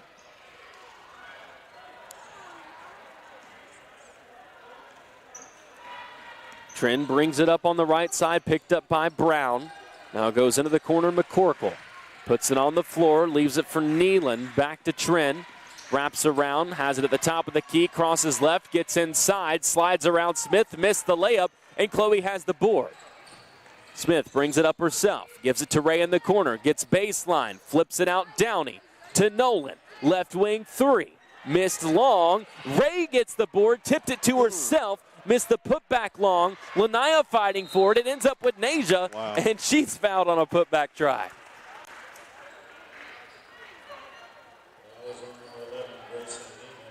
It's been sloppy. Sloppy is a good word.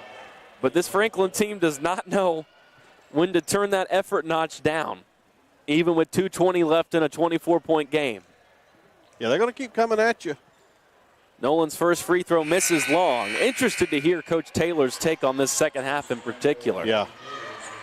I'm not convinced she's going to be all that excited about it. As Majela comes in for Vanessa, Mackenzie Taylor's going to check back in as well. Talia Spencer comes in. Coach Taylor's like, who am I coming in for? Or Mackenzie Taylor looking at Coach Taylor saying, who am I coming in for?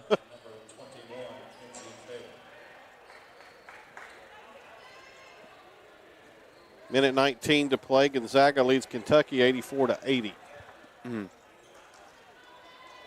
That would be 3 straight losses at Rupp. I wonder when the last time that would have happened would be.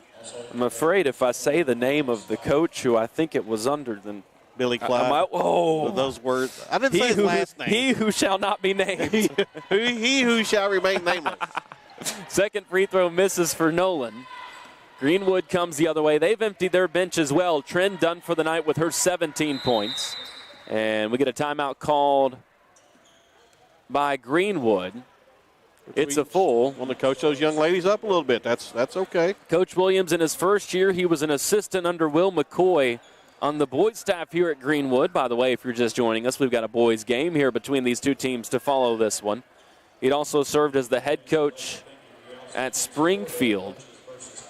Lady Gators 12-13 on the season, but as I referenced, they're 8-5 in this region, about to move to 8-6. That's kind of goes back to my point earlier. This is a team that I think, again, depending on the draw, if they can get to a region tournament, they can, they can win a game. Yeah. Or two maybe. I've been voting for that area top 10 with the Daily News, and on the girls' side especially.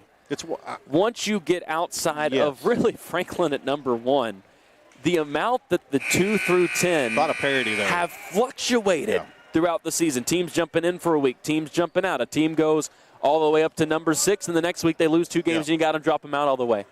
It's been hard to keep up with, and this was a team in Greenwood that a lot of people had out. I had them at number 10 for a little bit. They beat Bowling Green. They got to jump up. Yep. All these teams moving all over the place, and then a team like Bowling Green loses, and it's like, well, who can I drop them under still? Which makes, what the Lady Cats have done, the consistency they've shown this year, all that more impressive. They have been the clear standout in this region. As we get back underway, a layup missed underneath, but an offensive rebound and a putback. Greenwood trails it by 22, 64-42. Minute 45 left in this one as Nolan tries a baseline jumper, missed it long, rebound tipped out. It'll go to Greenwood. This could be a long minute 44. That's up to the guys in the stripes. Yeah, this is true. Ball on the left wing, crossover dribble as Hendricks gets inside. Leaves it for Cupchella. They're getting everybody a touch here. We saw these younger players play in the first half as Butler nearly gets a steal, but it ends up with Hendricks. Abby Walker in there, the 5'5 senior. They go down low on the left block. Cupchella was alone for a moment, but Spencer rotated in, and I think Cupchella saw her coming and got distracted and lost it out of bounds. Still 64-42. Minute 15 left in this one. Franklin-Simpson going to move to 25-1. That's good. As the Lady Cats lose it out of bounds. Good. That is a good record. Yeah. I mean, it's respectable. Yeah. They tell you they should be 26-0. Coach Taylor going to win her 80th game. Here's another number. You tell me if this is good. To have 80 wins and only take you 103 games to do it. Yeah, I think that's good. I'd rate it as quality. Yeah. Nearly an 80 win percentage so far. Franklin-Simpson gets it back off a Greenwood misfire. Down low. Spencer goes to work, turns, fires, push that one long. She was excited to get that shot off. Hendricks has it for Greenwood. They send it up on the right wing. We've got 40 seconds left. Triple thrown up. That one misses. Nasia Nolan with the board. She puts it on the floor. Drives around Walker. Gets all the way to the right block and finishes. First bucket of the night for Nasia makes it 66-42. Left side, Hendricks. The 7th grader goes to work for Greenwood, then lost it off the foot of Butler with 14.3 seconds left.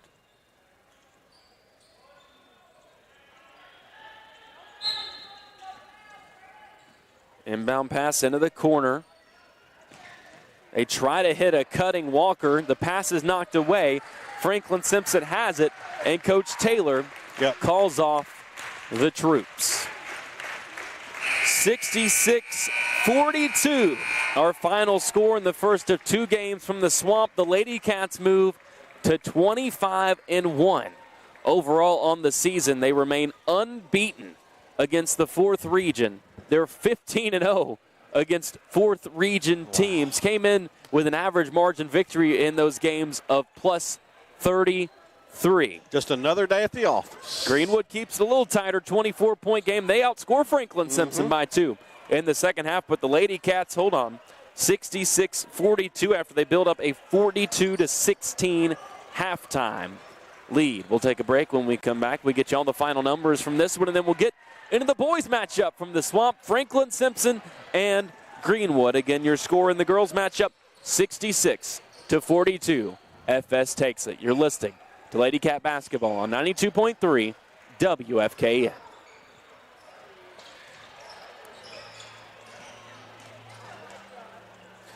Three minutes.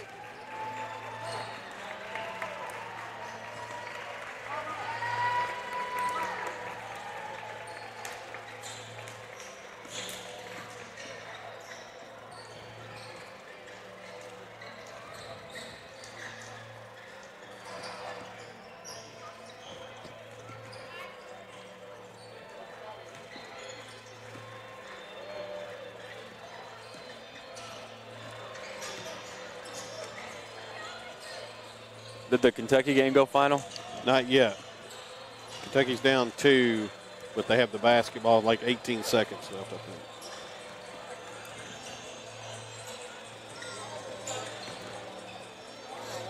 Western's up 1 with 11.5 to play.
On it. It wasn't like Franklin-Simpson emptied the bench. Right. The starters, the main players were still out there. Usually the strategy, keep them out there, get that running clock going so you can safely bring in everybody else. Greenwood, in the first half, we said it wasn't so much they played bad. Franklin-Simpson played well. Would you say that second half was Franklin-Simpson playing poorly or Greenwood playing well? Greenwood played a little better. Let's put it that way. But, you know, what that does, Tyler, that gives Coach Taylor now something to coach, right? Yep. And a week to coach it. So, you know, you kind of got outplayed. We'll say it. You got outplayed a little bit there in that second half. Don't think for a minute that any lead can't be overcome. Good teaching moment, I think. Yep. Really do. Looking at the numbers from this one as we wait for Coach Taylor, I can imagine after the second half, it could be one of our longer waits. Nope, here she season. comes, actually. She's got her players picked out, and she's ready to go. So maybe it's a quick conversation. Right. I think it's probably a quick conversation because she's tired of these 3-game weeks. It's like she's ready to go back home. But as she's on her way up here, I'll quickly run through the numbers for Greenwood. Leah Trin leads the way with 17 points, 6 points apiece for Savannah White, Avery Overmole, and Avery Martin. 5 points for Grayson Nealon, who played really good defense, had far more value than the 5 points she ends up scoring in this ball game for the Lady Gators. Coach Taylor has made the trek, the long and winding road to find us up here in the stands. It's like every week your journey to find us gets more difficult. It's either a harder maze or it's just more steps in general. Well, they got to stop putting the best radio man ever up here and weighed up too high. You're right. Brian Talley really does not like this altitude. He don't like it either. They put you up too high. Actually, this was a fascinating game. I think that's a word that I would use to describe it. 26-point lead at halftime. And I asked Brian with that second half where Greenwood outscored your girls by 2. Would you say that was more Greenwood just playing really well or us having a bit of a drop-off? And the first thing that came to me was, of those two, I thought Greenwood just played a really good second half and came out with a really good game plan. I know you're going to be a little bit more critical on our side of things. So what was your assessment of that second half in particular? I think that they're a team that lives and dies by the 3. So I thought the first half we did a really good job being there on the catch, where the second half I thought we were a step late or a step behind. And we kind of let them catch and shoot. If you let them stand there, lick the laces, catch and shoot, they hit. In this ball game, they only hit 3 threes. So for the 2 game. in the second half, I thought those were big ones. I thought that she was, they shoot it far out.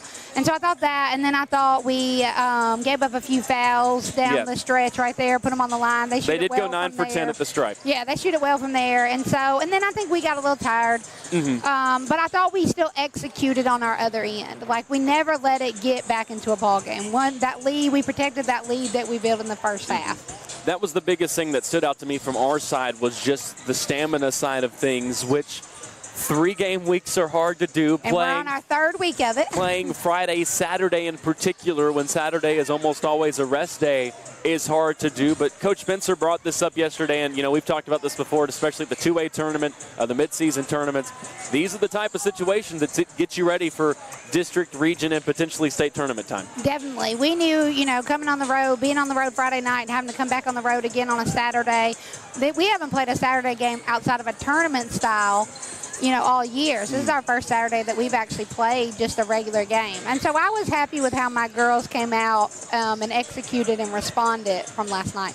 Now, you're going to have to riddle me this, because I don't know for sure. I wasn't able to go through and go all the way through the archives. Oh. But coming into this game, you were 1-1 against Greenwood. The one win happened to come at home. You had lost your first time We've never won around. here. That's our I was first about time. to ask you, had you won a game here? I know that one. I didn't know if there had maybe been a tournament, a neutral site game, anything else. So this is your first win at the Swamp. We have not. This is our first win at the Swamp. Is there another venue in this area that you haven't won in, or was this the last one to check off? From the teams that we play, this was the last one to check off. Now, there's some that we haven't played at in the upper region district Like area. in the 16th district? Yes, there's some that we haven't even played. We usually meet on a neutral site. But this was the only one left that we haven't won at in our area around us that we play. Now, the other thing I was going to ask you, because Leah Trent started playing varsity basketball in 7th grade, did you ever even get to coach against her in middle school? My first year, she was a 6th grader, and then she was on varsity after that. Did you know that she was going to become this type of player? Man, she's back a great player. She's a hard guard. She really knows how to get you off balance and get there. She knows how to pick up fouls on your player. She's very smart with that, and then she shoots it well from the line, and she has a 3-ball. So she's a hard guard, can score it on multiple levels. But I was happy overall with the job that we did on her. We held her to 17. Yep. The big thing is if you're going to give her 17, then the rest of the scorebook's got to look like they can, like it does. You can't give her 17 and then let somebody else give you 12 from threes, 9 from 3, and all that. 20 points tonight from Risha to lead the way, had 18 of them in the first half. It seemed like she was going to go nuclear after that first half was over. Hit a triple from the top of the key. That's something that she'll talk to me about, too, specifically with the mid-range. But that three-point shot, the first shot she ever hit here at Franklin-Simpson was a triple. Is that something that you're looking to continue to work to expand to make teams respect that and get that confidence back in there? Because it's been a little bit since she shot one from outside. Definitely. You know, she's got the ability to shoot it. She's not going to live and die by it, Right. but definitely we want her to be able to hit that. That's the trail one she hit tonight in the fast break. We've been working on that one. And then the one mores out of the offense that are in rhythm. She shoots the ball well. It's nothing to do with how she shoots it or anything. She's just not going to make her money there. You've had 3 straight weeks of 3 game weeks. Yep. And now you get 6 days off, and then after that you get 6 days off. Yep. What does that look like? Well, I think we only get 5. Cause you get 5? Well, the you playing senior on Friday? night's on Thursday. Okay. Right? I think it's on Friday. The schedule shows Friday. The 22nd? That's No. the Thursday. That one's the third. That's why I say 6 and 6. 6. 16th to 22nd. You're right. Okay. It's a math lesson. Yes. On here, don't worry. Man, I'm telling you. Whew. So, how do you keep – we had this conversation last night where the idea of focus with trying to be forward-focused but still focusing game by game. Yeah. Now that you get out of that stretch where really they don't have any point – they have only one choice but to be focused because they're playing so much, how do you keep them dialed in when they're going to go from playing all these games to only playing 2 in 12 days? Well, we felt like, we had one game canceled, so we were supposed to play a Tuesday game. It got canceled on us, and so we didn't replace it because we felt like at this time, we're sitting at 28 by the time we're done, and we just feel like we like where we're at, and so we want to be able to get some rest but keep us in rhythm instead of playing a bunch of games as we head into postseason. Well, we're going to get Sav or Larisha first. Both are deep in conversation. We'll see who we're able to strip away. Let's see. Who's going first? Sav. All right, Jasmine's going to go first. Thanks, Coach. As always, Tyler. We'll see you on Friday. Thanks. That was Coach Taylor joining us on our post-game show. Is now Jasmine Savage will hop in. Now, Sav, I have not been able to talk to you since you've gone on this hot streak from outside. At Butler County, you were supposed to come talk to me, but somebody was playing ping pong. What has gotten into you from outside? It's just that time. It's that time of year, It's to me, it's already feeling like win or go home. And I'm just trying to get in that mindset. And I've been really zoned in on what I'm doing. And it's just falling. Did you know that you have jumped up into the top 5 in the state in three-point percentage? Really? You're shooting 45% from 3. OMG. I did not know that. Now, don't let that mess with you. Don't let it get to your head. You jumped into the top 5. You make 4 of them here tonight. And the thing that stands out to me, you make 3 in the first half, 1 in the second half. Now, I know a lot of times minutes change with how a game goes. But I remember J.J. Redick. Fantastic three-point shooter in the NBA. Yeah. And J.J. would average maybe 17, 18 points a game. And the thing about J.J. that stood out is he would have multiple years where he would lead the NBA in first quarter scoring. Right. And he would say he always loved shooting in the first quarter more than anything. Yes. So many of your threes come first quarter, second quarter. What is it about that first half of a game where it seems like every night that's when you're shooting the best to start a game? Well, I think, we talk about this as a team all the time, actually. So it's funny you asked me that question. We always say, the first 4 minutes of the game is what can make or break a game. And that's what we learned even from the loss at Boyd County. The first 4 minutes of the game, we didn't come in ready to go. We didn't come in locked in. We didn't come in ready to shoot, ready to pass, ready to score. And so for the past couple of games, we've just been coming out, and we have determined, the first half of the game is where you can make or break a team, And so that's why I feel like I just come out, and I'm locked in, and if anything, it's going up, regardless of what the circumstances are. Coach Taylor has been very vocal about the fact that she does not like these 3-game weeks. Right. Are you glad to see them done as well, or Absolutely. did you kind of Absolutely. When I tell you I was so tired, but, it's all about pushing through, and this kind of shows you what it feels like even in the state tournament of playing back to back to back. So it's all a lesson. Sometimes you'll see some split opinions on things. Yeah. It seems like everybody's in agreement that we're good to go with these 3-game weeks. Yeah, we're a whole team, so it's a collective opinion, Well, you got 6 days off now. I don't know how many of them are going to be off of practice, but at least 6 days between games. Only 2 games left in this regular season. It's amazing how time has flown. How would you have reacted coming into the season if I told you with 2 games left, you guys had still just lost 1 game? It feels amazing, you know. It just shows us how much chemistry we have together, that we can sustain this long streak. And, you know, we're going to keep sustaining it, and we're going to keep going. You know, a record, it doesn't really mean anything if you lose and go home. So we're just going to keep playing. All right, Jasmine, thank you for hopping on. I'll let you hand it over to Risha. Absolutely. That's Jasmine Savage with her 12 points, 4 3-pointers, top 5 in the state now in three-point percentage.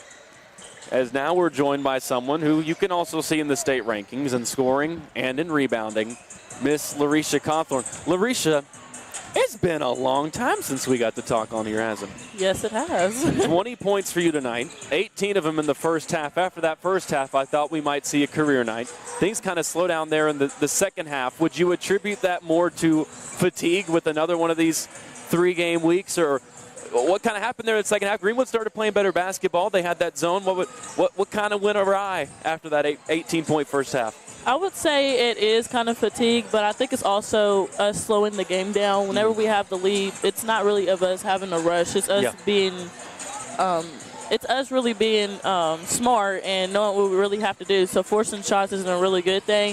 I think we were getting more shots on the outside because of the shots that were being made inside the paint. Yes. So I think it was closing up the paint, which opened up the shots on the outside. So I really didn't mind. I mean, you know what I mean? It's opening up the shots for our three-point shooters.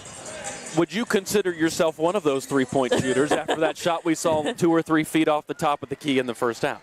I mean, my three-point shot is getting better. I've been working on it, so. I think that is the last thing that any opponent wants to hear you say about your game as that three-point shot comes along. You've shown the confidence in the mid-range jumper. Yes. We hadn't seen a couple games with a three-point shot not fall. You hadn't even shot one in a couple of games. How much do you work on that confidence? Because obviously, as good as you are inside, you don't want to fall in love with the three or at times even the mid-range shot. How do you try to balance that now as you're growing in confidence with your jumper, but you still want to be aggressive down low and get to the basket? Well, I can't just depend on shooting it outside the paint or in the paint. So every time that I take a shot, I have to be confident. And I think it's more of me being confident that if I'm not making them in the mid-range, then I'm confident that if I go down low, I'm going to make it down low. If I'm not making it down low, I'm confident and I'm going to make it on the outside. So that's really how I think. You have provided me my favorite stat to keep track of this season. Do you want to know what it is? What? You have now had 15 straight games where you've had at least 15 points, which blows my mind every time I add a new tick to that, because this is only the third time over that stretch that you've hit 20. So it's been almost every time, 15, 16, 17, 18, somewhere in that range. And I know you're not sitting there tracking in your mind, all right, did I get my 15 this game? It's just started to come so naturally for you. How fun has it been to be in this offense where you've got so many scorers, so many shooters around you, where you can score 16 points in a ball game, and it felt like, oh, I really didn't have to break too much of a sweat getting those because of everybody I've got around me? It's really relieving knowing that you can just play your game, but you also have people around you who can contribute and who can also score. When I'm playing, I just know that even though I'm getting my shots up and I'm scoring, I know that other people around me are scoring as well. So it doesn't all depend on me. Now, I'm looking to make a 3 for 3 on this question. A lot of weight is on you. Are you just like everyone else glad that the 3-game weeks are over? Oh, gosh. Yes. Like, it's been kind of exhausting, but, I mean, it's fun to be able to play basketball 3 times a week instead of 2 times, but it's exhausting. Well, maybe not back-to-back days with a Friday and a Saturday. Yeah. I would rather it be a game than a day in between and another game. But, I mean, it's been fun in my opinion. It's a lot more fun when you win them, too, isn't it? Yes, definitely. Well, you get another win here tonight. 6 days off until the next one. So, Larisha, go get some rest. 20 points tonight. Thank you for coming on to join us. Thank you.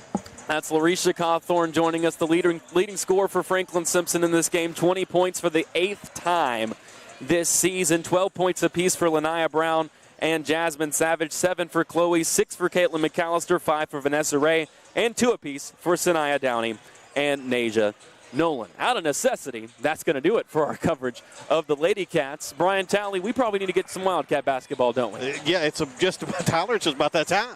We're going to take a 1-minute break. When we come back, you'll be listening to Wildcat basketball. The second half of this doubleheader from Greenwood High School. The Cats and the Gators face off on the boys' side of things. You're listening now to Wildcat basketball on 92.3 WFKN.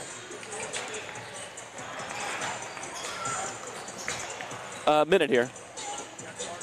Started. Thank you. Kentucky lost. Unshocking. Yeah.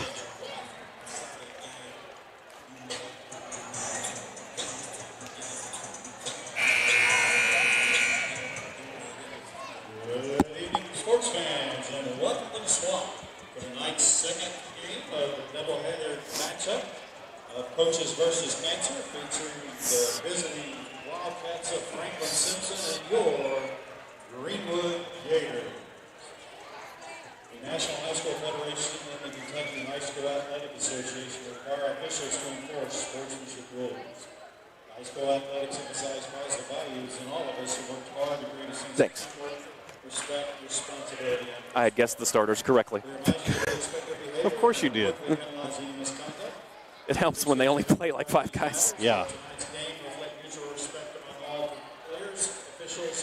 Back with you inside the Swamp. We're getting set for boys action. Franklin-Simpson, Greenwood, Wildcats, Gators.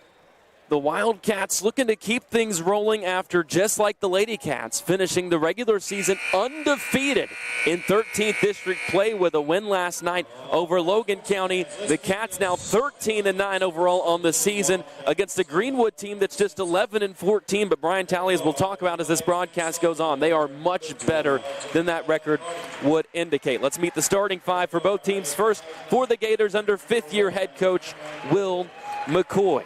In the backcourt, 6-foot junior number 3, Nick Simpson. He's their go-to guy, averaging 16 points per game. He's scored at least 27 times, a season high of 25 twice. Only had 11 last night in a loss to South Warren. He's joined in the backcourt by 6-foot junior number 5, Garrett Hatcher. He's averaging 10 per game. He scored as much as 28 in a game earlier this season against Muhlenberg County. The last guard is Asher Pettis. On the year, 9.2, 4.7 rebounds per game, and believe it or not, those 4.7 rebounds lead this Greenwood team. They are on par with Franklin-Simpson in terms of what they do on the boards. Neither team with a player averaging more than 5. In the front court, 6'2", senior number 24, Jet Hall, averaging 3.5 points, 3.5 boards. He's their most efficient shooter at 58% from the field. And then Zeke Noyce, the 6'6", senior number 1, who's only averaging 4 points per game, but he's been in double figures in 3 in a row, was their leading scorer in that loss last night against South Warren with 16 points. On the other side for Franklin-Simpson, the Cats looking for win number 14. It would be 6 straight years they've won at least 14 games. Under 12th-year head coach Dee Spencer, he's won 181 as the head man of the Cats. Same starting lineup we've had all but once this season. Cam, Kai, and OJ make up the backcourt, and then the senior Dickerson duo, Matthias and Gavin, make up the front. Cats in the blue uniforms, white numbers outlined in gray with the Franklin above the number on the front, Simpson under it, Greenwood in the base, white uniforms, yellow and green stripes down the side, numbers in the center of the front with a little gator on top of it as the Cats win the tip, and we're underway from the Swamp with this boys Region 4 matchup. Cam Ray goes right to the basket, splits 2 defenders, and puts Franklin-Simpson on the board in 10 seconds. That's a good way to start. Right side, Hall has it. Now they leave it on the block for Pettis. His shot affected by Ray, who has the board as well. Great start for the Wildcats. Gamble, right wing. He had his 18th double-digit game of the season last night against Logan County. Gave it off to Matthias, and he threw it away. Here comes Greenwood the other way. Hatcher right wing. Checks options, gives it to Hall at the elbow. Now it goes left wing to Noyce. They've got good size on them, don't they? They do. But just like the Lady Gators, all of them are going to hang out on the perimeter. Yep. Down low, Hall, kick out, right wing 3, Hatcher. Off the heel, no, OJ boxing out Hall. They're going to get a foul against OJ. He had his arm caught, wrapped around the body of Hall. I thought they were calling it on Greenwood. Yeah, it was on OJ, if anything. Okay. He had that arm wrapped around him, trying to box out the much bigger 6'2" Jet Hall. And it'll stay with Greenwood. First foul on OJ. They try to inbound it to Hall. Gavin took it away. He's leading the fast break. Stops on the block and finishes. Good start for the Cats. 4-0 FS. We're a minute in. This Greenwood team will beat you from outside, not inside. And here, they do beat the Cats inside, almost on accident, but a missed wide open layup by Pettis. I thought he'd made it for I did sure. too. It was a ball that was thrown away, ended up with him anyways for a free layup as Dickerson misses a right corner three on the other side, and the Gators quickly bring it the other way. Left side, Hatcher, guarded by Gavin. Leaves it for Hall at the top of the key, now swings it right wing to Noyce. Checks his options, has to pick up his dribble, guarded by Ray. I think they've got a height advantage in every matchup. Yep. They're tall on the wing, and you don't have to be tall in the front court to be taller than Franklin. And you're right. They're all five of them are. They are. Literally stand outside the three-point line. Simpson lost it off his leg, and Franklin-Simpson has numbers the other way. Gamble on the baseline, has to pull it out to the corner. Now gets inside, Nice leaves it pass. for Gavin, and it's 6-0 FS. Timeout Greenwood. Coach McCoy has seen enough for the moment. And if there's a coach in this region, Tyler, that can get fired up at his guys, Coach McCoy is not afraid He's that guy. to do that. And in terms of pure X's and O's, I mean, you put Coach McCoy up against just about anybody this region's got to offer. He's taken some Greenwood teams deep into the region tournament, made a region championship game a few years ago. Some teams that had no business going Absolutely. that deep, but you get that sometimes. He was the one a couple of years ago responsible for breaking up that Warren Central Bowling Green monotony by sending them out of the district tournament. But his Gators trail at 6-0 here, 2 minutes into the ball game. Gavin Dickerson with 4 of them. And Franklin-Simpson applying full court pressure. Greenwood breaks it this time, kicks it out left corner for a 3. Yep. And it's buried by Chaz Huff, who checked in the timeout. Franklin wants to answer with Gavin, who goes right through Hall. He's already got 6. Got a little bump, didn't let that affect him. Hall tried to bump him off his route, but he didn't do it. 8-3 FS. Gavin had 17 last night in that win against Logan County. 9 of them came in the fourth quarter. Right corner, Hatcher triple. Rattles off, no, but a put back midair misses as well. Hall gets another rebound. Another try from 3 misses for Hatcher, but another offensive board for Greenwood. Here comes Hatcher. Reverse layup. They call a foul. No, they're calling it away from the on the floor on Greenwood. against Greenwood. On Noyce. I wonder if they got him for sealing off the defender as Noyce finished the reverse layup. Or excuse me, they get the foul on Noyce. It's his first foul. Hatcher had made the reverse, and instead, Franklin-Simpson gets it back, still up by 5. 3 minutes gone in this opening quarter. Top of the key, Gavin hands it off for OJ. Tries to step through a double team, now kicks it out. Kai for a left wing 3. Well short, barely clipped the front of the rim, and it's rebounded by Greenwood. Huff brings it up. He's made 10 two-pointers this season, 43 three-pointers. Wow. Shoots it at 36% from out there. Left side, Ryan Troutman has it, who checked in during that timeout as well. They go down low to Troutman. OJ knocks it away on the pass, and Hatcher chases it down. And they'll set something up differently offensively as Coach McCoy calls his play. Left side, Troutman gives it up at the top of the key. They give it off to Huff for a triple. That one no good, but an opposite side rebound and put back for Noyce. That's already 3 or 4 offensive rebounds. 8-5 FS leads halfway through the first quarter. If there was time of possession, it feels like Franklin, out of the 4 minutes, they've had it for maybe 1. Gavin drives, kicks to Kai, who holds guarded by Hatcher. Leaves it for Matthias Dickerson left side. Now it goes to OJ on the right wing. Drives left, spins back right, pulls from 8, left it short, and it falls into the hands of Troutman. As a team, Greenwood making 8 3-pointers per game. They shoot 22. That 37% clip is top 50 in the state. They nearly throw it away here. Troutman controls, drives in, and they miss another wide-open layup. That one hung up on the rim and fell off. Matthias comes the other way. Runs into a defender and charged through him. I mentioned during the girls' game that sometimes that's a 50-50 call. Not that one.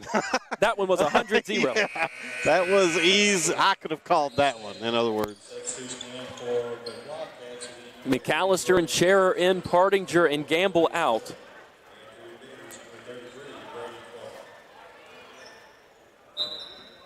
The Gators, in their 11 wins this year, they're making nearly 10 threes a game at a 45% rate from outside. When they lose, they only shoot 30% from 3 and make 6. Live and die. Makes your classic Coach Cheney keys to winning pretty easy to figure out. left side. They're going to try a three with Brady Clark, the 6'6 senior. They're wide open, some but he pretty missed clean it. looks, yeah. You're right. Cole Scherer's bumped as he brought it across half court, and they do get the foul this time against Greenwood. First one on Hall. Super fast-paced game so far, but only 13 points to show for it. Ray will inbound. Matthias wraps around. Instead, they leave it for Cole. Can't finish over Hall. And Troutman gets it on the opposite block. Good play call. It was. Huff spins off Ray. Gets inside, leaves it on the baseline. They kick it out left wing. Troutman triple. That one's pure. We give them enough open looks, Tyler. They're going to start hitting some. Every player on this team can shoot. Troutman, one of their best at nearly 50%. Ray steps back off a crossover. Nice move, but couldn't make the J. And it's rebounded by Troutman. Boy, he's been doing everything since he came in the game. That was his 35th three-point try of the season. He's made 17 of them. Wow. Left side, Brady Clark has it. Now sends it up to the top of the key, back to Huff. 2:14 left opening quarter. We're tied up at 8. Troutman up top, sends it left wing Huff, guarded by Ray. Troutman pops back to get it, looks to work on McAllister, leaves it for Huff, top of the key, three, all the way around the world and in. Sometimes you can just kind of tell when it's released if it's got a shot or not, and that one certainly did. They've made 4 shots, 3 have been triples, and all of those threes have come from their bench. 11-8, Greenwood now leads it. Gavin Dickerson wants to answer. Missed it off the right wing, but it goes to Cam Ray. Quadruple team, out to Scherer. Into the corner, McAllister, and Matthias Dickerson comes to get it left wing. Gets a screen from Gavin. Gavin pops. Matthias spins away from the defender, gets inside, absorbs contact, and finishes through Pettis. Strong layup from Matthias Dickerson. And a good job by Pettis to not foul. Yes. Far side, Cam pressuring Huff. He's got it back in the corner. Now it goes right wing to Pettis. 1:09 left in the quarter. It's been a fast one. 11-10, Greenwood leads Franklin-Simpson. Gators are going to slow it down here as Huff holds it deep on the right wing. Huff drives left, kicks it out. Left wing, 3 on the way for Pettis. That one's short. Scherer ripped the rebound away from him. Cole in transition. Goes at Huff, stops on the block. He traveled. They didn't call it, but he missed the layup anyways. Greenwood has a 5-on-4 the other way as Scherer has to try and get back. It's lost on the block. Pettis tried to spin, left the ball behind him. Ray up with it, gives it to McAllister, fakes one defender, and finishes over the other. There's a lot going on here in this one. Now what we got? They gave some kind of warning to Franklin-Simpson, maybe not to a ball warning, leaving the ball alone once it goes through. I think it was. I forget what they call that exactly. The only number I heard him say was 1, so that would indicate Cam, but I didn't really see Cam close to that, unless he meant Brody. But it's 12-11 Franklin-Simpson, so they can call what they want with the lead now. Cats brought in a big slew of subs there. This is a physical game here early to only. And that's why the Cats bring in Hayden Satterley. To only be 2 fouls each.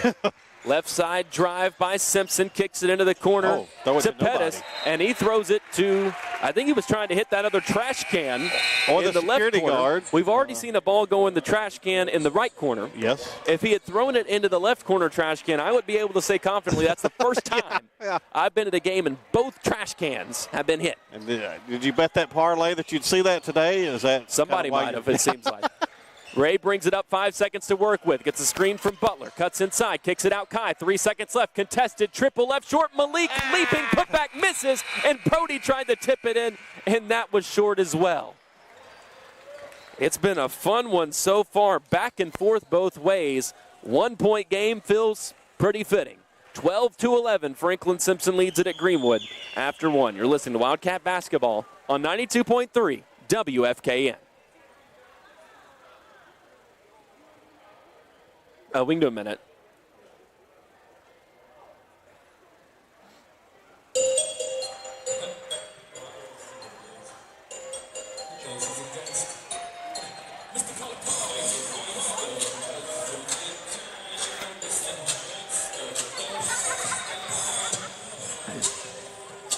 Get in there. Yep.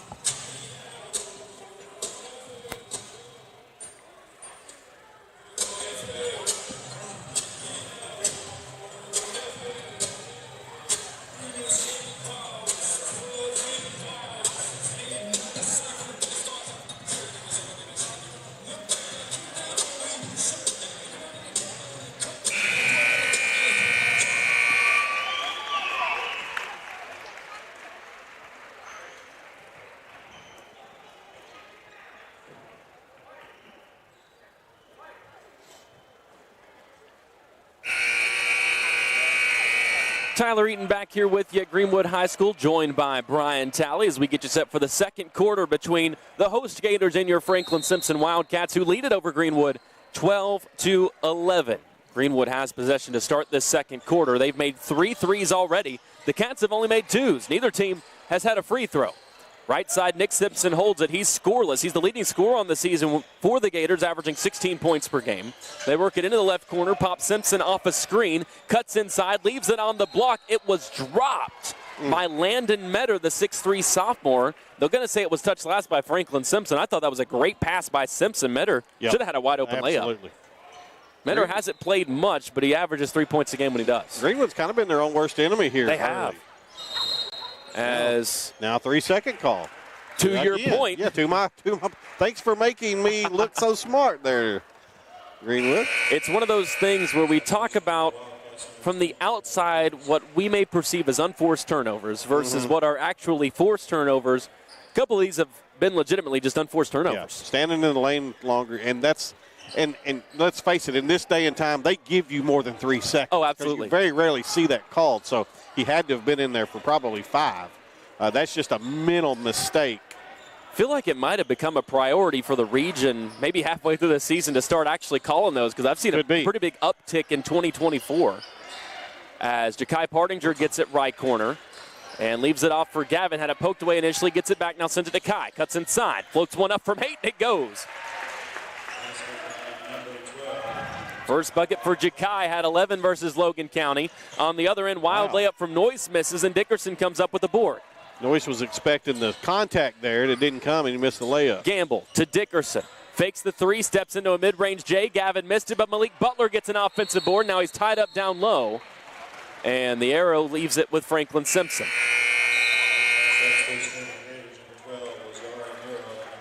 Ja'Kai Partinger can score in so many different ways. He's such a good athlete. Just a sophomore at 5'10". He's got the best bounce on the team. Yep. Has the mid-range shot, outside shot, and he's really working inside. As Gavin gets it inside off the inbound, he's fouled it. Just rolled up there on the front of the rim for almost a full second. Wouldn't fall through, but 2 free throws for Gavin. Yeah, Ja'Kai's going to continue, to grow into that body. He's got a great body, basketball body already. He's going to continue to grow into that as he gets a little older. He is next in that line of great Franklin-Simpson backcourt scorers. Yeah. Which this year the Cats have had the luxury of having a couple of them between OJ and Gavin, who listed as a forward, but he's got a guard's body, and he plays like a guard realistically as he makes the second free throw. OJ plays more as a forward than Gavin. He's got that classic post-up game that, you see all the highlights of Michael and Kobe, how they used to play. Brian Talley. Yeah. Oh, yeah. I mean, that's where they got it from. Yeah.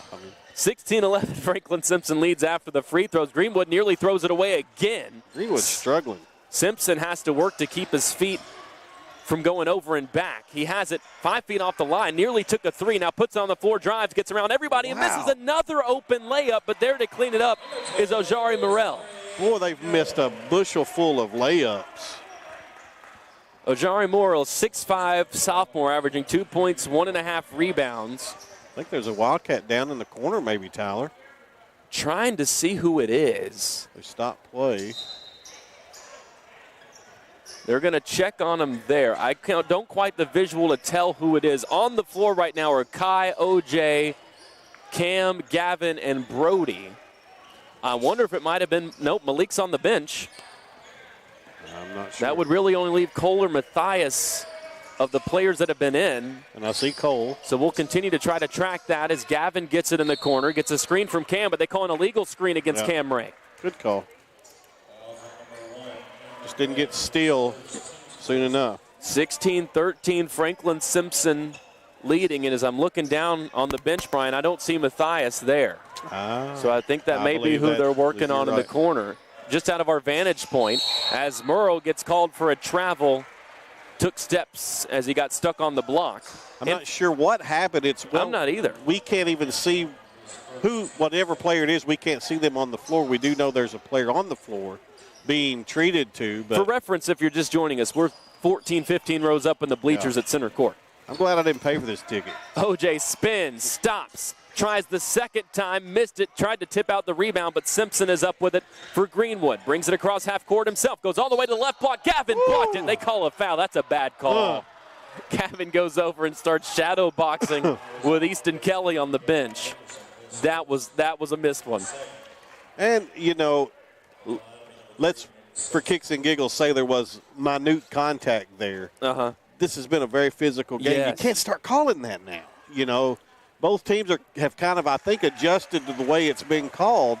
Don't start calling the minute stuff all of a sudden. Simpson makes the first free throw. That's his first point. Player that scored at least 27 times now has 2 as both free throws fall.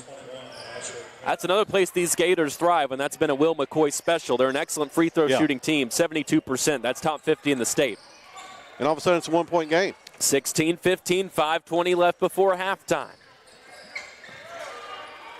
Right wing Cam Ray holds it, goes up top. Gavin being defended by Murrell. Now goes left side to Kai. OJ pops to get it top of the key. Sends it into the corner to Gavin. Kai wraps off a screen, gets it right block, fades, can't bank home the jumper, and the rebound's eventually chased down by Pettis. I thought for sure that was down. Greenwood can take the lead here. Pettis dribbles between the circles. Kai comes out to guard him. Now it goes on the left wing to Chaz Huff. Had a couple of threes in that first quarter. Right side it goes to Hatcher. Into the paint, Troutman, and he walked off the catch. Got too excited looking to move towards the basket. And again, he had a wide open lane. All he had to do was put the ball up there. Greenwood is just shooting themselves, thankfully, in the foot because they're getting a lot of clean looks. Franklin has not caused them too many problems defensively outside of when that full court pressure has worked. There's not been an issue with Greenwood's ball movement. It's like when they get ready to shoot the ball, they kind of. Gavin Dickerson wide open for 3 on the right side. Brody popped him open with a screen, missed it long, and it's rebounded by Greenwood. Murrell walked. They didn't call it, and he's able to get it back to Chaz Huff. There's a kid down there about 4 rows up calling for the walk. He's touched the ball 3 times and walked on 2 of them. Left side, Troutman thought about stepping into a mid-range jumper, but Brody picked him up, and they have to work it around again. Back to Troutman. His 3 misses. Cam Ray with the board. Full head of steam. Puts it on the floor all the way to the rim between 2 defenders. Count that one and 1. Cam gives him the too small for good measure. I thought it was great the other night. I don't know if you saw it or not, when Jalen Dorsey got in late in Western's game and scored up over a guy and he went back down the floor. Gave him the too small. 18-15, Cam with a much-needed answer. And that's also the second foul on Ryan Troutman. 6'2 junior averaging 5 and 3. Hit a 3 in this ball game. As the free throw misses long, but it's tipped out to Cam. That was all Jakai to create that second chance. He gets in the corner, gives it to Cam. Now it goes up top, Gavin Dickerson. Gavin puts it on the floor, now hands it off OJ. 18-15, Franklin-Simpson halfway through the second quarter. Brody gives it to left side, Gavin. Now into the corner, OJ Gamble. Kai pops off a screen, gets it up top, crosses over, pulls from 16. Missed the jumper long, but unable to handle the board down low is Brady Clark. It'll stay with Franklin-Simpson on the baseline.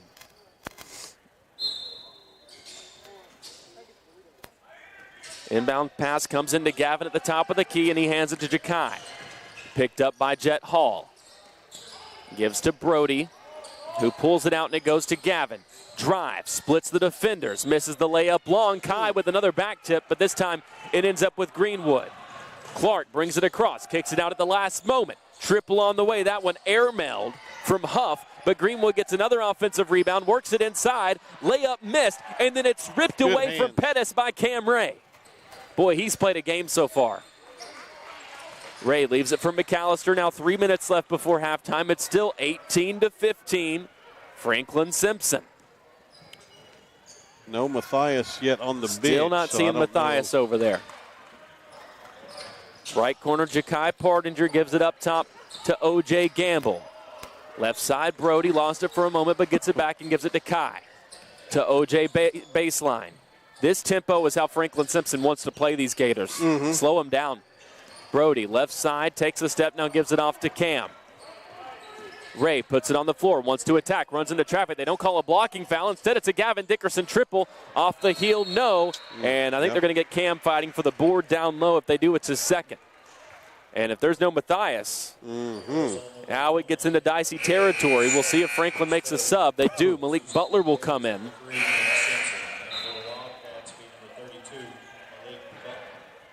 So a bit of a bigger lineup as Cam comes out. Gavin and this might be the first time all season OJ, Malik, and Gavin have been on the floor together.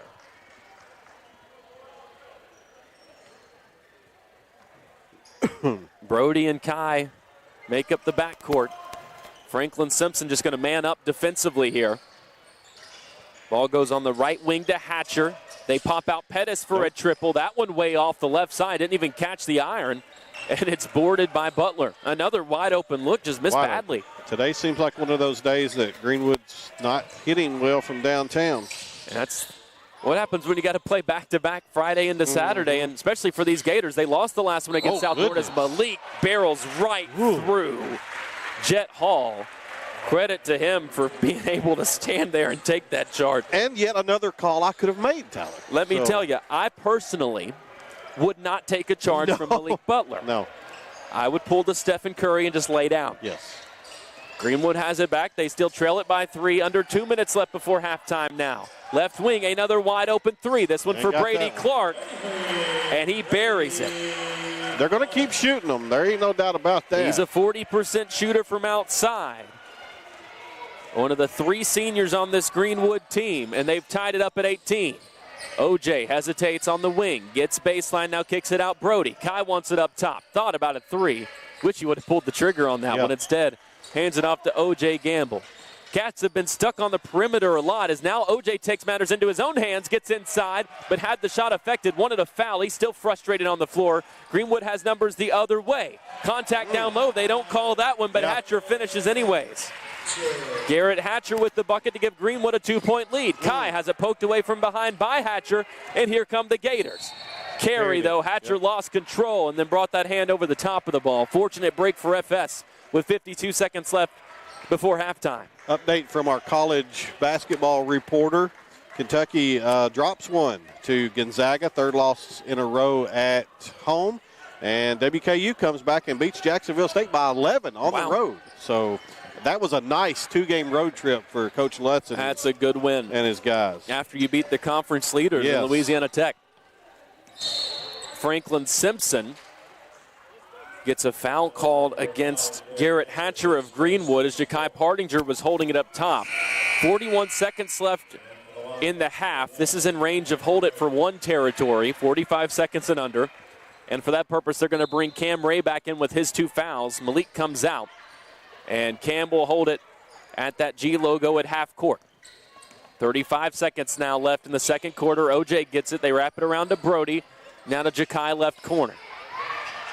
Out to Brody. Coach Spencer throws his hands up. They were supposed to be running some kind of action, and clearly they aren't. Now he calls zipper. We'll see what that is. Likely set your 2 guys up at the top of the key. They do. Cam kicks it out. Brody gets baseline, makes the extra pass. Cam Ray wide open 3. Left it short, but Brody gets the offensive board. 8 seconds to work with. Ray to Gavin. Nobody guarded him right corner. Left the 3 well short. Rebounded by Greenwood. Cam stole it away, flips it up right before the horn. Couldn't make it. Don't know if it would have counted anyways. It would have been cool. It would have been cool. But the Cats trail it after this second quarter. 20-18. For the longest time, the score just sat on 18-15 Franklin-Simpson. Greenwood finally breaks through with their 4th 3 of the game so far, and they hold Franklin-Simpson to just 6 points. Very low scoring first half. The second quarter. We'll take a break. When we come back, we'll get you the numbers from that first half of action, albeit not too many of them. Very similar game to what we had at Logan County last night. It was 19-16 at halftime in that game. Franklin-Simpson leading. Let's hope the Cats can piece things together in the second half like they did against the Cougars. They trail it at the break, 20-18 here at Greenwood. You're listening to Franklin-Simpson basketball on 92.3 WFKN. We can do 3 minutes.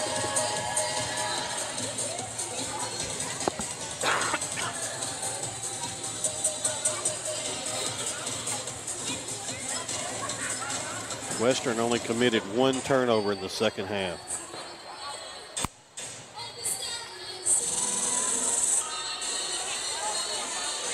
Yep, we saw it. Much better this time around. You're down 8 against Jackson State. Yeah. And we needed those. We needed those bad. Huh? The only way that got away from the offense is that the other teams probably start falling apart and you pop and keep on winning. I'm not banking on everybody else to fall apart, but I like Steve Lutz. I like Lutz a lot.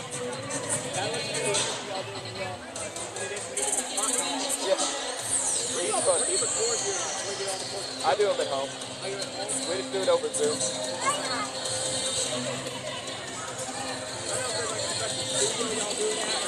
Not as of right now, no.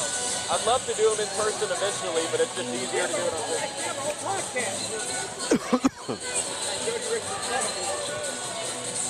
I got the podcaster. I was the reason that's a thing. Because we started doing podcasts in a little bunker, and we were like, man, we need a better place to do these things. So we built the podcast room. That's how that started? Yeah. Well, they need to call the title. I don't want that pressure. I don't want all that. Hopefully this game gets going. Gator Nation, we would like to thank you for your outstanding support of Coaches versus Cancer. The American Cancer Society remains committed to those whose lives have been touched by cancer. Our school is dedicated to continuing fighting this disease. If you know someone who needs help or more information about cancer and treatments, please contact the American Cancer Society at 1-800-227-2345 or visit cancer.org. American Cancer Society. Huh?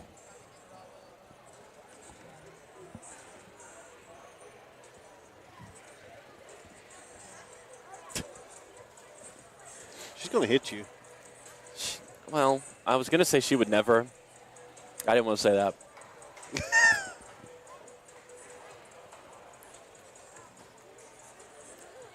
Yeah, never say never, buddy. Trust me.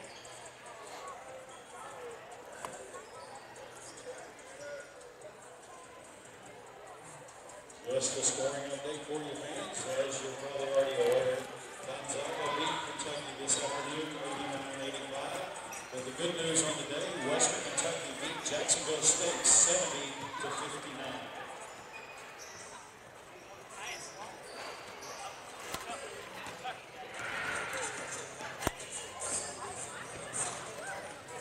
It's halftime here at Greenwood High School, the Swamp, as they call it. And, well, they make sure we know it because it's written on both sides of the court as well.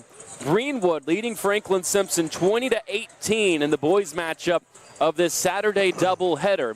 Lady Cats taking the first game in dominant fashion, a 24-point victory over the Lady Gators of Greenwood to move to 25-1 on the season, 15-0 against fourth region teams. Franklin-Simpson on the boys' side looking to pick up win number 14 and make it 6 straight years they've won at least 14 games under head coach Dee Spencer, who all time, he's got 181 wins. 144 of them have come against fourth region foes. I'm Tyler Eaton, joined by Brian Talley. And Talley, that first half really took a turn. Now that I think about it, I said the score was stuck on 18-15 in the second quarter for quite a while. We still don't know for sure who was down in that corner. We think we know. For Franklin-Simpson, as the Cats walk back onto the floor, we're going to hope that we see Matthias Dickerson. Nope. We still don't. So we're still assuming that he was the one injured. We still don't really know what happened. From our vantage point, it's hard to tell. Things really took a turn. Now that I look back and pinpoint that final 4 minutes after that happened, Franklin-Simpson looked like a completely different team. They did, and, you know, that's sport sometime. You know, you lose what you would perceive to be one of your leaders, a senior leader. That can come as a shock, and we don't know what the issue is. He may be back tonight. We don't know, but he's not out on the floor warming up right now. But so you got to – but you still got to play the game, right? You got to now move on. Somebody else needs to take control of the team and say, hey, look, It's only a 2-point game. We could and probably should beat this Greenwood team with or without Matthias. So let's go do it. It'll be fascinating to monitor Gavin in particular because with that situation there can be a lot playing into the psyche. And Gavin had started this game on fire. 6 points in the first quarter, made a couple of free throws in that second.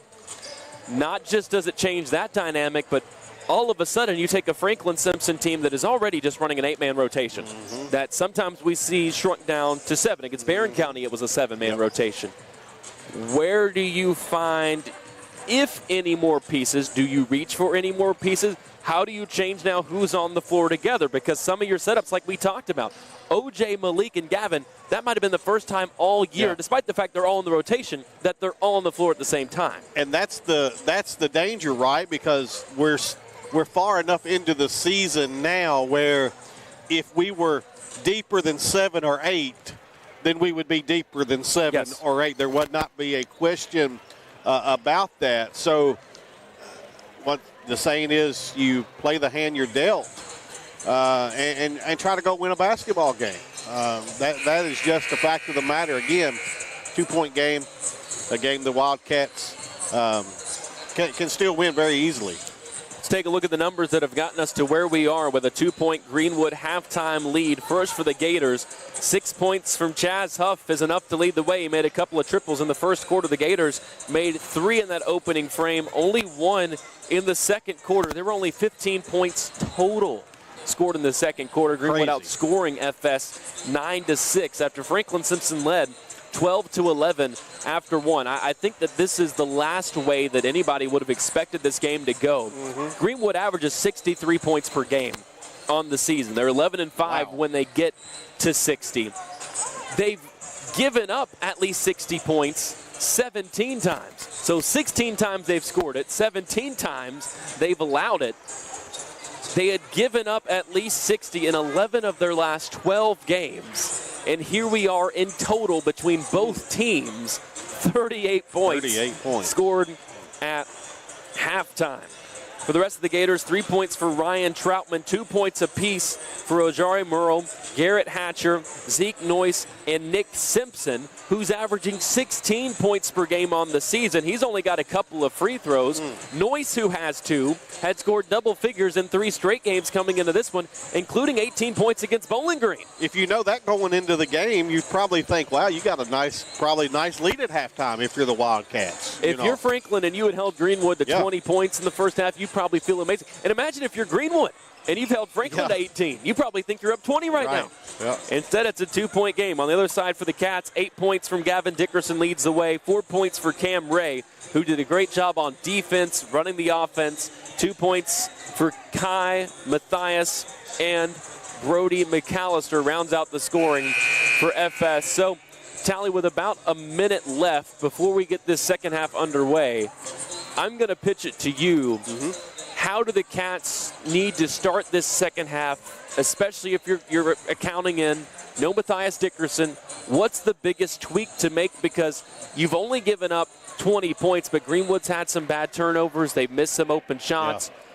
Feels like, as much as we talk about with this team, defense being the offense, I don't know where you find that right now. I think from a defensive side, we got to close out on some shooters. They, like you just said, they missed a lot of open threes in that first half that good shooters are not going to typically miss all night long. From a defensive standpoint, if you're Franklin-Simpson, you got to get out on those shooters, because now that, let's say that if we have lost Matthias, that makes defense now all the more important. That takes some offense out of the game if you're the Franklin-Simpson.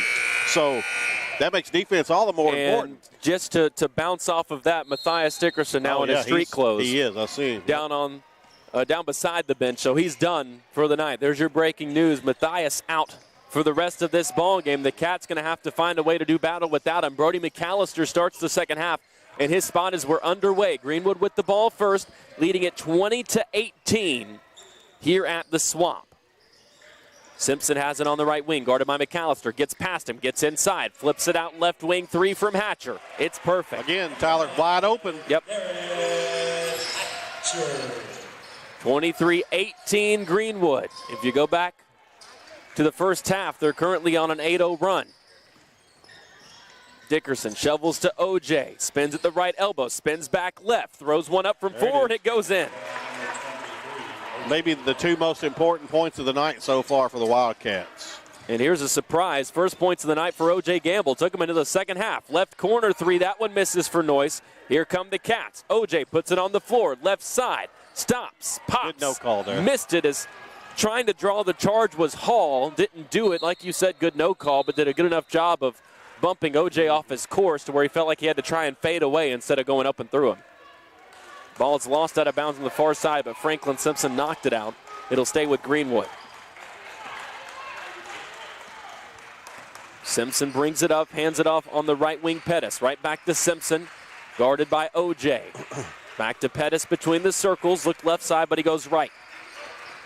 Top of the key, Hatcher fakes the 3, drives inside, goes through Ray, who draws another charge. Hatcher couldn't believe it. Now that one was one of those 50-50. Absolutely. Cam coming up a little gingerly. He waves coach off. Go ahead. He's telling Guy, give me the ball. I want to stay in here. He wanted to tie a shoe. Now he's going to. He takes the moment to do it. He bounced it right back to Jakai. He brings it across half court. Now Cam's back in the action. Kai almost lost it. Now he hands it off to Cam, and they'll set up the offense. 6:20 left third quarter. It's 23-20. Greenwood leading it over Franklin-Simpson. Ray gives it to Gavin Dickerson, left elbow. Got a bit congested. Now it goes back outside Cam. Ray to O.J. Right wing. Gets a screen from Ray. Slips through it. Kicks it out. Nice find to Kai for 3. Yeah. Pure. Good look. Kai's got 5. We're tied up at 23. First triple of the night for Franklin-Simpson. Hall drives, leaves it for a cutting Pettis, who misses another open layup. Do you think they've missed 10 layups? I would say it's gotten close to it. Wide open one. They've missed 4 or 5. Yes. Dickerson has it on the left elbow. And a heads-up play to come rip it away from behind by Simpson. And Greenwood had a fast break, but Pettis couldn't control it. And then Brody comes and knocks it away from him and out of bounds. Pettis looked like a defensive lineman trying to grab a fumble, thinking he could take off for the end zone. He's going to come out for a moment as Troutman comes back in. 5:30 left third quarter. Handoff to Hatcher. Now gives it to Troutman. Stops at the elbow.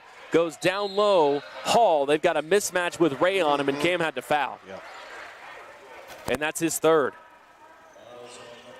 And now you really think about, foul trouble. Yes. Which really the only foul trouble is Cam, but any foul trouble is magnified when your rotation now sits at 7. Jet Hall will inbound for Greenwood, but he threw it right to Cam. Ray hesitates around a defender. Stops, pulls from 12 on the right side. Jumper doesn't get the bounce. And the rebound's pulled down by Hatcher. The lost art of using the backboard. Hall feeds it to Simpson. Drives baseline and lays it up. Gavin was trying to draw a charge, but he was too deep under the basket. I think even if he gets hit, they won't call it there. Brody down low, left alone initially. They bring 2 defenders at him, and he missed the layup. That was one of the better looks Franklin's had tonight. Here comes Jet Hall the other way. Leaves it underneath. Contested shot missed by Noyce, but he's fouled. They call that one on Brody. It's his first, second of the half on Franklin-Simpson is Zeke Noyce. The senior listed at 6'6", will have 2 free throws, a 75% shooter on the year. He doesn't get the first of these 2. Hung up on the rim, and then eventually fell off the left side. He's one of those, I say, listed at 6'6". He's tall. He's maybe 6'3", as he does get the second free throw to go. And it's 26-23. I'll never understand if somebody's 6'3", I think that one's worth noting. Right, yeah. Like if you've got a guard that's 5'7", maybe you can make him 5'8", as Brody lost a pass from Cam, and he's got to pick it up in the backcourt. It's over and back. Coach Spencer frustrated, and rightfully so.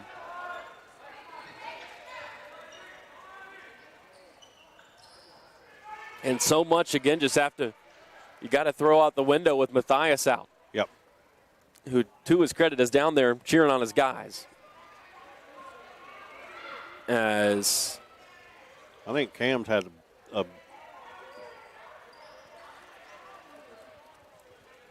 they're checking on him. I think his nose has been bleeding for a while. He had the nosebleed earlier. Coach Spencer just says timeout. I don't know why I have to do this. It's just a 30, so we'll keep it here. 26-23, 4:36 left in this third quarter that, if we're being honest, has been no different at all from the first and second quarters. Sloppy, physical, frustrating for both sides. Where does Franklin-Simpson find a way to break through in this game? You know, even when Matthias was out there, the offense wasn't real clean. No. But the offense hasn't been. It was for 2 minutes. For 2 minutes early. But I don't know. It's just kind of, you know, sometimes in basketball you just have those games you just kind of grind it out and grind out a win. You know, I sat here watching the Western game. You know, there's teams scoring 81 points a game. Yeah. They only scored 70 today, but they still won by 11 points. They had to really grind out a win, and sometimes you just got to do that, you know. And this is a lot more of the type of game that you'll see district region tournament time. Those are far more often than not grinded out, no matter who you're playing. As we get back underway, Greenwood has possession. Hall has it top of the key, working on Gamble. Now swings it out to Simpson at the top. Hall sets a screen for him. Kicks it out left side, Troutman. Works baseline. Leaves it underneath for Noyce. Can't finish the layup. Simpson came in, got the board. It looked like he was tied up by Brody. Instead, took it away, shot a layup, and they get a foul against McAllister. It'll be 2 free throws for Simpson. Right now, Tyler, Greenwood's just playing harder than the Wildcats are. I mean, I don't think anybody would tell you that's not the case. Well, and they've had more than a handful of offensive rebounds in this game. As Simpson makes the first of these 2 free throws. Brody out, Cole Scherer in. I don't know, and we'll see how it plays out depending on where the score goes. If you're Franklin-Simpson and you want to win this game, which you do, as the second free throw misses for Simpson, I don't know if any of the remaining starters can come out of this game. Right, I think you're Gamble spins inside, lost it on the left block, but they'll say it's because he was fouled by Troutman on the way up. That's his third. And OJ will have 2 free throws. They're going to take Troutman out and bring Chaz Huff back in. But, you know, as bad as you think, if you didn't look at the scoreboard, you would think Greenwood was up a lot more. But you look up, it's a 4-point game, and you're at the free throw line. So OJ makes the first one. He's got 3 in this second quarter, the other 3 coming from Ja'Kai. Malik Butler is set to check in, so he'll take OJ's spot if he makes this free throw. Huff comes out, Brady Clark back in for Greenwood. OJ makes the second.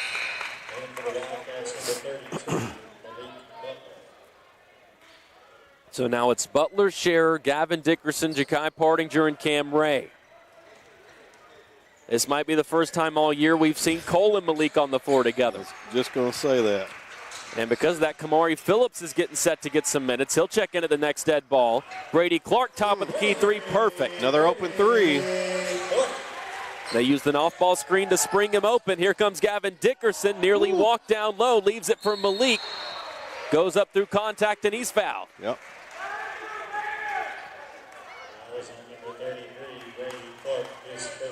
First foul against Clark after he made his second 3 of the night to extend the Greenwood lead back out to 5. 30-25, 3:39 left. Third quarter, Malik sinks the first free throw. For his size, he's got a nice shot on him. He's made a few threes this year. He's now 10 for 18 at the free throw line. Kai and Gavin come out. Kamari and OJ in. Kamari averaging a point per game when he gets in there, is much more known for his defense.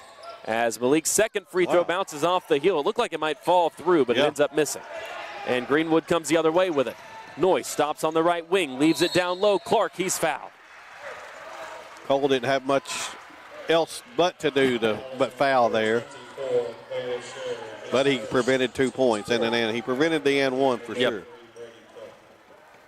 Clark, another one listed at 6'6", probably closer to 6'3", but when you're playing Franklin-Simpson, that makes you the tallest player on the floor as he makes the first of these 2 free throws. Only a 50% free throw shooter, but a 40% three-point shooter.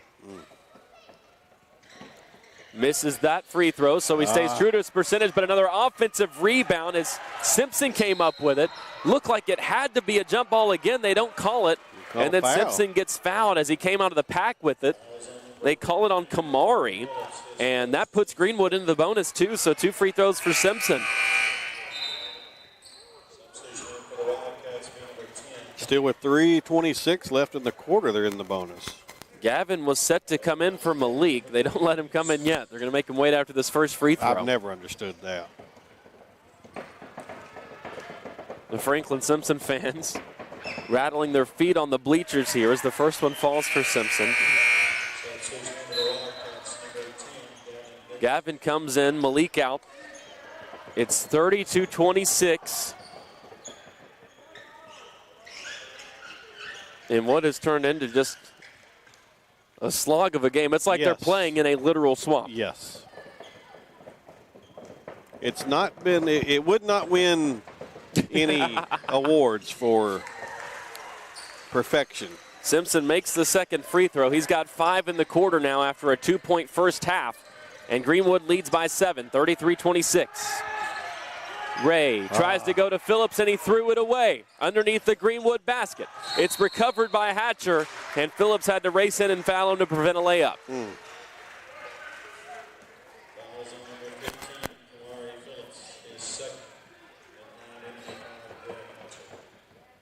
Been a frustrating second half and a frustrating game for the Cats as Hatcher will have 2 free throws. He's a 75% shooter on the year, and he buries the first one. Greenwood have only made 3 field goals in the quarter, but this will be their 10th free throw. The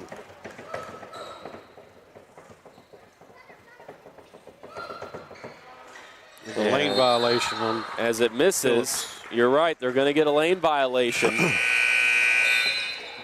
Hatcher will try again, and I think the last thing you want to do against a top 40 free throw shooting team in the state is give them a second chance. Kamari comes out, Ja'Kai Partinger back in. Coach Spencer tried to rotate out his starters, and now he's had to put them all back in there. As the second free throw is good. And that's what a good free throw shooter will do. You're going to pay for that mental mistake. 35-26, Greenwood's lead is the biggest it's been at 9 as Cam is fouled, bringing it into the front court by Noyce. That's the 4th on Greenwood. So for the final 3:06 of this third quarter, both teams now in the bonus. I think that's been the only big difference between the second half and first half, the pace. A lot more fouls this half. And those go hand in hand. Exactly.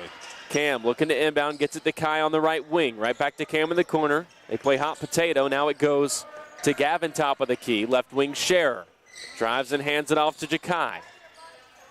Gamble, left wing, gets inside. Tries a mid-range jumper and had it blocked by Clark. But Gavin chases down an offensive rebound up top. To Cam, spins away from a defender, pocket pass to Cole. He lost it between his legs, and Noyce is up with it. Ahead to Simpson, tries to leave it on the baseline for Hatcher, overthrew him. He saves it into Clark in the corner, out to Huff for 3. Rattles out, no. Looked like an offensive rebound for Noyce, but Cam took it away. Ahead to OJ. Strong finish through traffic. He's got 6 in the quarter and has the Cats on life support. Full timeout taken by Coach Spencer. We'll take one as well. 35-28, Franklin-Simpson trailing it here at Greenwood. 2:25 left, third quarter. You're listening to Wildcat Basketball on 92.3 WFKN. A minute.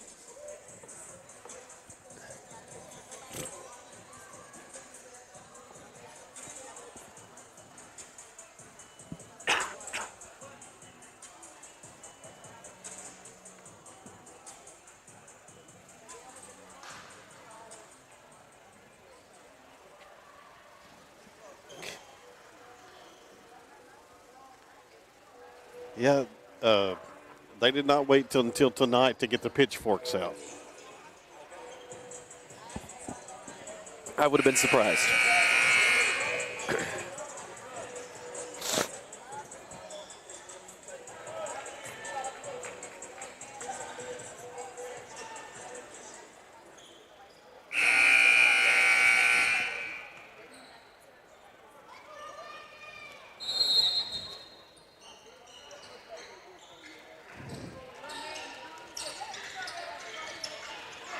Back underway here at Greenwood after a full timeout from Franklin-Simpson. Greenwood has the ball, and the host Gators lead at 35-28 over the Cats. 2:10 left in the third quarter. Nick Simpson drives in, right side, tried to kick it left side. Thought his man Hatcher was going to stay in the corner, but he drifted to the wing, and Simpson threw it out of bounds. Free turnover back to FS. Can the Cats take advantage? Gators now applying full court pressure. Dickerson breaks it at the top of the key, leaves it for Sharon. He left a 5-foot jumper short. Again, there's a backboard there. Use it. Greenwood coming the other way. Left-handed layup misses as well. Simpson with another offensive rebound, and this time drops in the teardrop. He's the shortest player out there most of the time for Greenwood, and he's had 4 or 5 offensive rebounds. 37-28, their lead is back to 9. Ray bumped in traffic, and he'll have 2 free throws. They call that one on Metter, his first. Cam missed a free throw earlier. And he misses the first of these 2. Brody's going to come back in. Cole Scherer will check out. Pettis back in for Greenwood. Garrett Hatcher heads to the bench. 1:35 left in the third. Cam misses both. And it stays a 9-point game. Pettis sends it left side to Troutman, who then had it knocked out of bounds.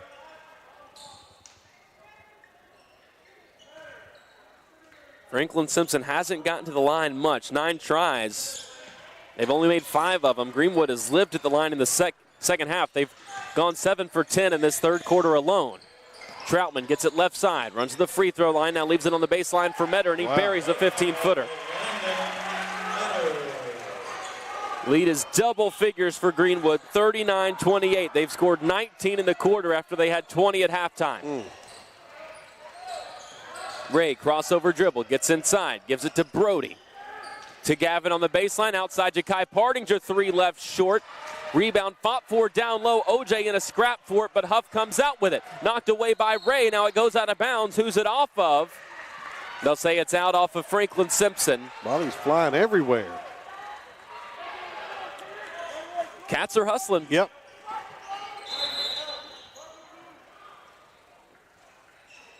Okay, everybody check your shoelaces. Everybody's been all over the floor in this game. If nothing else, they're scrapping. As the Cats are applying some full court pressure, Greenwood breaks it initially, and then it's thrown away down low. It looked like a pass was deflected.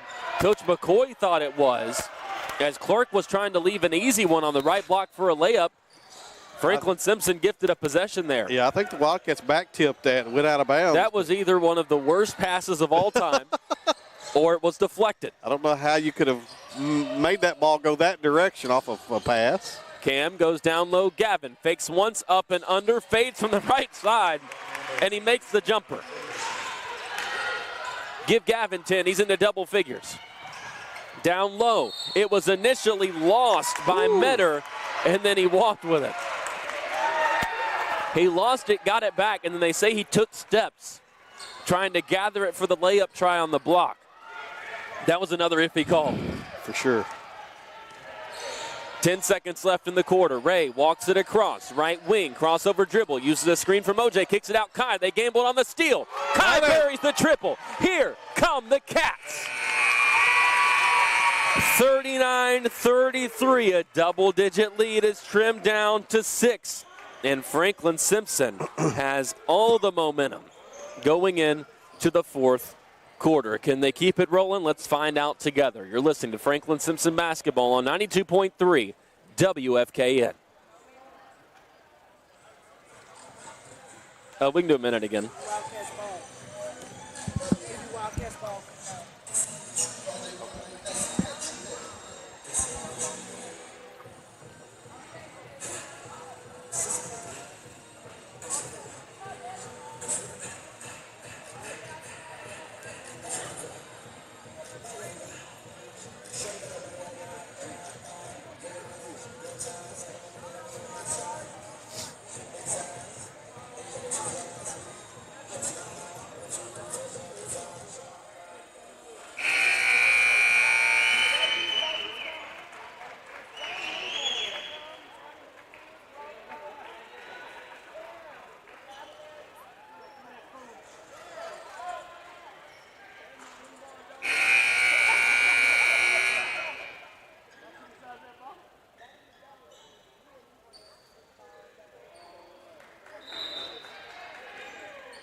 8 minutes left in this one. It could be a long 8 minutes based off of how that third quarter went. A lot of fouls, a lot of physicality. But it's been a fun one so far, and all of a sudden Franklin-Simpson with some life. They trail it by 6 here at Greenwood, 39-33.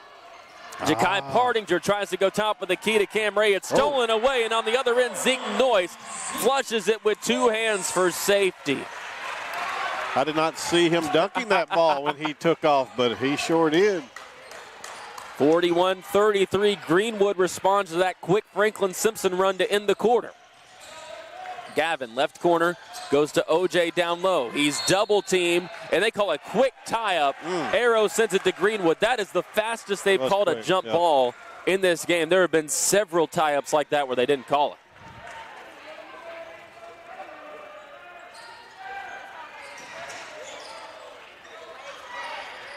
Off the inbound, they break the pressure from Franklin-Simpson to Noyce on the right wing. Goes cross-court, Simpson cuts inside, leaves it on the baseline. Nice fake initially by Metter, had his shot blocked from behind. Franklin-Simpson comes the other way. Dickerson through traffic. Gavin's got 12. Gavin in double figures for the 15th time this season, averaging 12 a game, had 17 against Logan. His best quarter was the 4th one. Had 9 in that frame. Gonna need a repeat of that in this one. They work it around the perimeter to Noyce on the left side, guarded by McAllister. Now it goes up top, Pettis. Right side, Clark. Down low, Metter. Isolated on Ray. That's a mismatch, but he has to kick it back out to Clark. I thought he would take that up there. I did too. Unless Simpson holds it up top. They pull out Metter to set a screen for him. Simpson denies it, gets inside, and they call a foul on the shot. The bucket falls, and 1. Crafty finish. Nick Simpson is one of the smaller guys on the floor, but boy, his heart is huge. He's into double figures now with 11. Only had 2 points in the first half in total. Averaging 16 a game to lead these Gators that score 63. And his free throw rattles home to make it a 9-point game. 44-35, 6:20 left.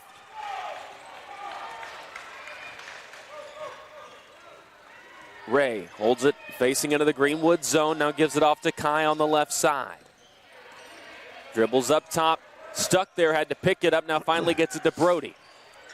McAllister, left side, Ray.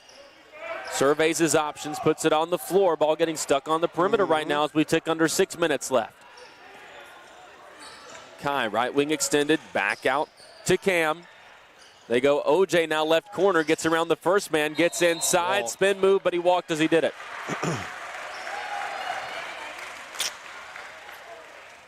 Down by 9 with 5:45 left. Dyer straights for the Cats. Left side, Metter. Leaves it off for the guard, Hatcher. Picked up by Ja'Kai. Near side it comes Simpson. Back to Hatcher. On the elbow, Metter. Kicks it out right corner, 3, Noyce. Left short, long rebound, and it went right to Noyce. To Simpson, left corner. Pettis. Off the heel, no. Ray gets the board. That was a big one to bring down. Yes.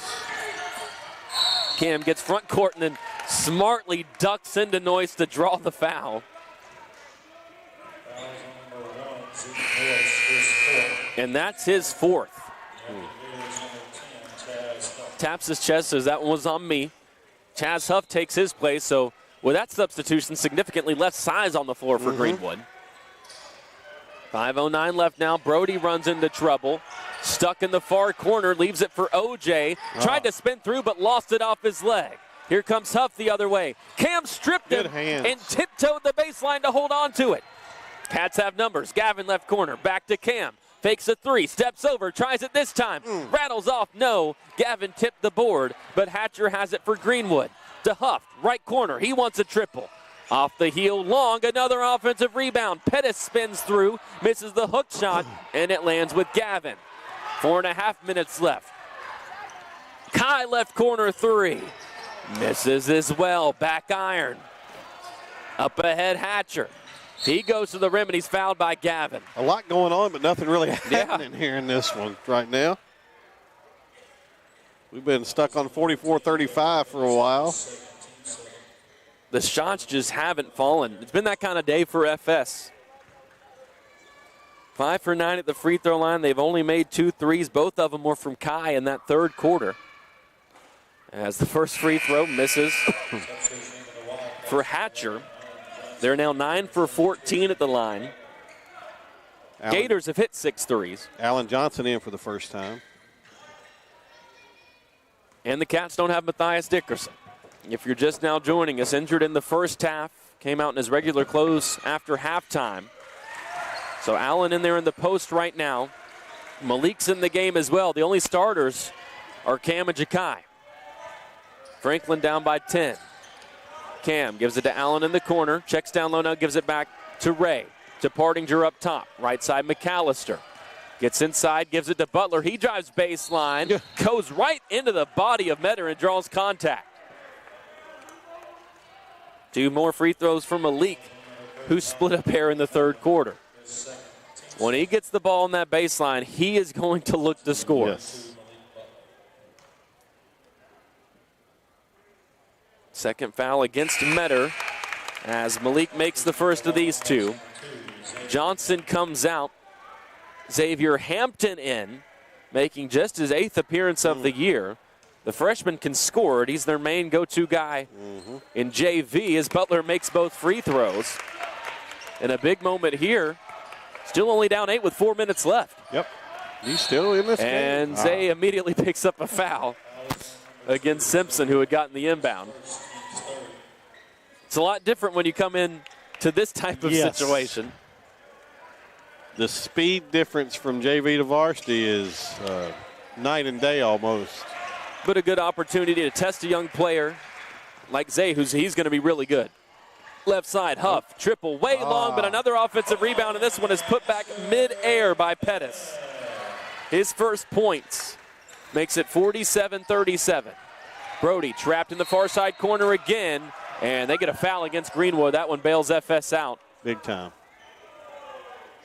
Coach McCoy looking for a jump ball call, not going to get it. The officials discussing they might change it. No? Let's see. Nope. Nope. It is a foul against Huff of Greenwood. Coach McCoy still holding his hands on his head as Hampton and Butler come out. O.J. Gamble and Gavin Dickerson back in with the Cats down by 10. Ray will inbound. Gavin's wide open on the right wing for now. Greenwood trying to direct somebody to him. Now they pick him up as Cam gets it into O.J. left block, and he's fouled. 2 defenders had wedged him in between. They call that on Pettis. Pettis must have got him with the body. Yeah. The block up top was clean. Yeah. It was the contact down low. That's the only thing I saw. I didn't see down low. O.J. was scoreless in the first half. He's now got 7 in the second half of this game. Zay comes back in, Brody McAllister out. As O.J. will try another free throw. He hits it. He's 4 for 4 at the line. And it's 47-39. 8-point game, 3:30 left, and a travel called. Gamble and Kai pressure Pettis, who was the big man, was caught in no man's land. Really shouldn't have had the ball back there. And Franklin-Simpson's got a chance here. 3:36 left in the game. Cam to inbound. They go to Brody McAllister, wide open right corner three. It's short, and it's rebounded by Huff. Up ahead, free run out. Simpson, right block, lays it up and in. And just like that, it's back to a 10-point game. And Simpson deflects a pass out of bounds on the near side. Had the opportunity.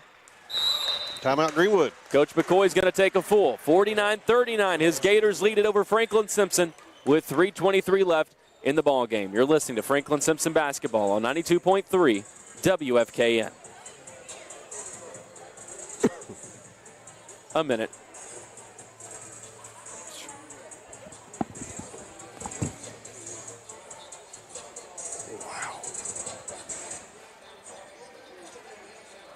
Well, I guess they did do it under Billy.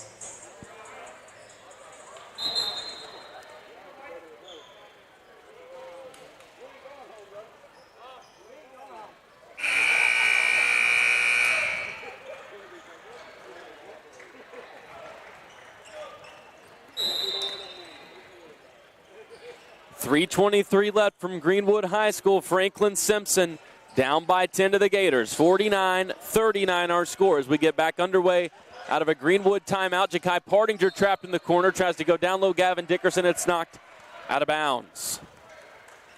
Just 39 points so far for FS.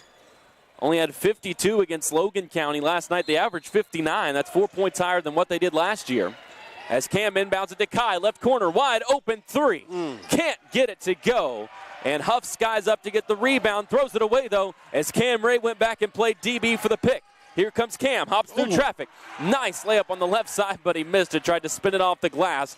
Here comes Simpson, fakes Gavin Dickerson. Gavin really didn't fall for it, but it didn't matter as Simpson finishes and now has 15, 13 of them coming in the second half. Greenwood snowbirding quite a bit. OJ fouled down low as he spins through traffic. He'll have 2 more free throws. OJ's been pretty much the entire offense in this second half.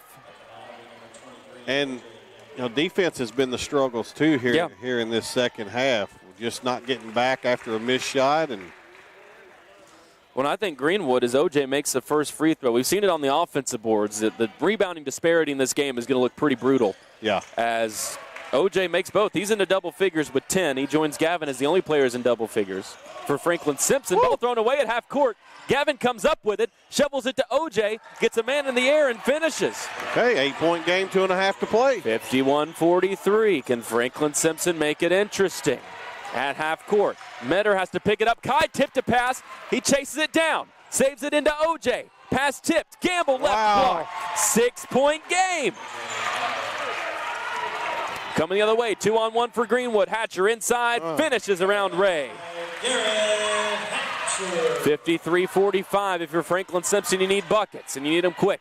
Gavin, right corner, goes to OJ, but it's stolen away. Tried to slip it between 2 defenders. Up ahead, Simpson. Hops wide. Crafty move around Cam. Didn't make it.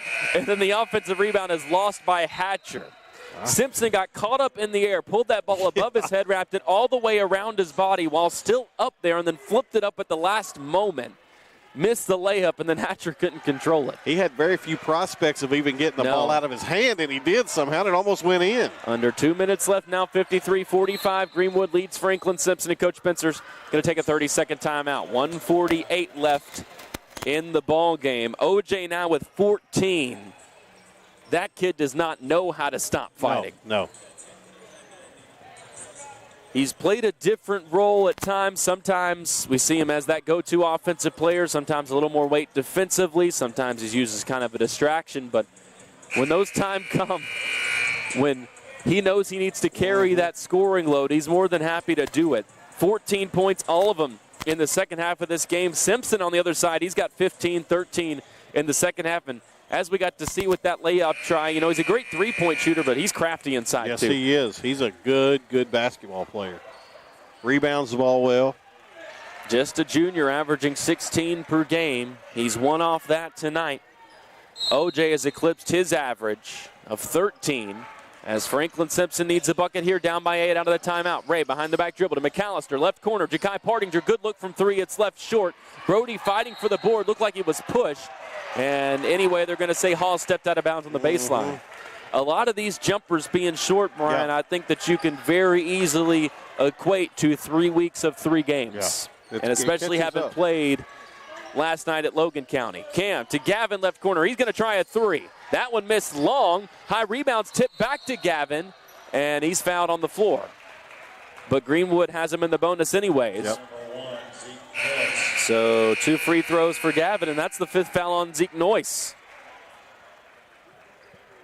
Frustrating night for a player that had been in double figures in 3 straight. It's a cool last name, Noyce. If that was my last name, Brian Noyce, that would have been my rapper name. Brian Noyce. I wouldn't even have to change my name. No. But I mean, the way it is now, you get to go by Tally. Would you go by just Noyce? No. Be Noyce. Be Noyce. As Gavin misses the first free throw. I think you got distracted by your DJ name. There used to be a rapper called Be Nice. Yes. So I have to stay away from that. But I could be Noyce. Gavin makes the second free throw. Switched it home pretty nicely. Yes, he did. As Cam tips a pass, OJ nearly had a steal, but Greenwood comes away with it. 1:26 left. Cats have one foul to give and probably just need to go ahead and get rid of it. Yeah. And they do now, fouling Simpson. That's their fourth. Next one will be free throws for Greenwood. Coach Spencer's acting like he didn't want us to foul there. Huff gets the inbound pass on the left wing, defended by Brody and Kai. Now it goes top of the key, Hatcher. Cam on him. Back out Huff. Simpson now at half court. That's the last guy you want to foul, and he's tripped up trying to split a double team, and he will go to the line for two. He's 5 for 7 at the line today, 77% free throw shooter on the season. And his Gators have a 7-point lead as he stands at the line with 1:09 left. Simpson takes his dribble, spins it, fires, and makes. Good soft touch on that. Gators had missed their first 3 free throws of the quarter. They're now 10 for 16 for the game. And you can make it 11 for 17 as Simpson makes both. 1:09 left in this one. 55-46 is the Greenwood lead over Franklin-Simpson. You got to string together stops and scores if you're going to be able to have any chance in this ball game. Wildcats could also use some triples, and they've been hard to come by. Just 2 3-pointers so far in this one. Greenwood with 6 of them. They average 8 a game. 6 is actually what they average in their losses. They make 9.6 in the games that they've won so far this season. All that said, I still don't know if you're Franklin-Simpson. We talked about this. Even though you've only given up 55 points, we know Coach Spencer, we know how he operates. His first harping point in this game is going to be the defense. Absolutely. Defense the second half has been disappointing, to say the least.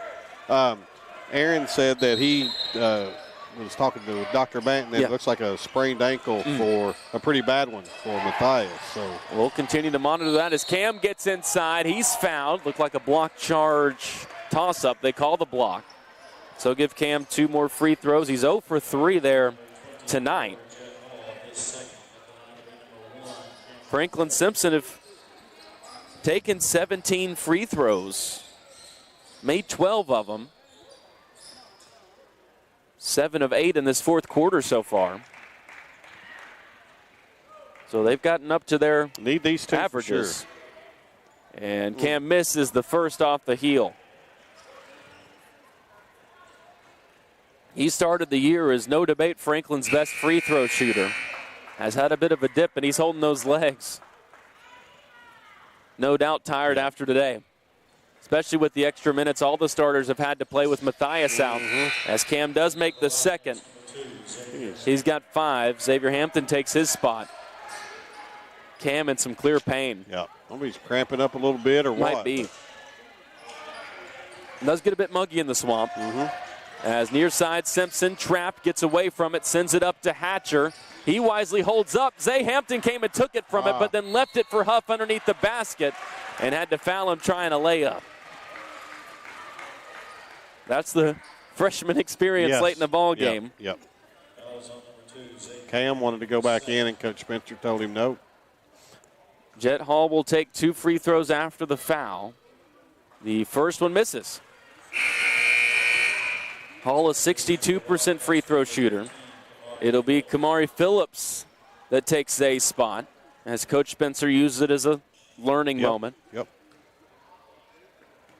Hall spins, takes an extra dribble, fires the free throw. That one misses short. OJ fighting for the rebound and takes it away. Under 50 seconds left. Gamble gets inside. 3 defenders, and they call a foul.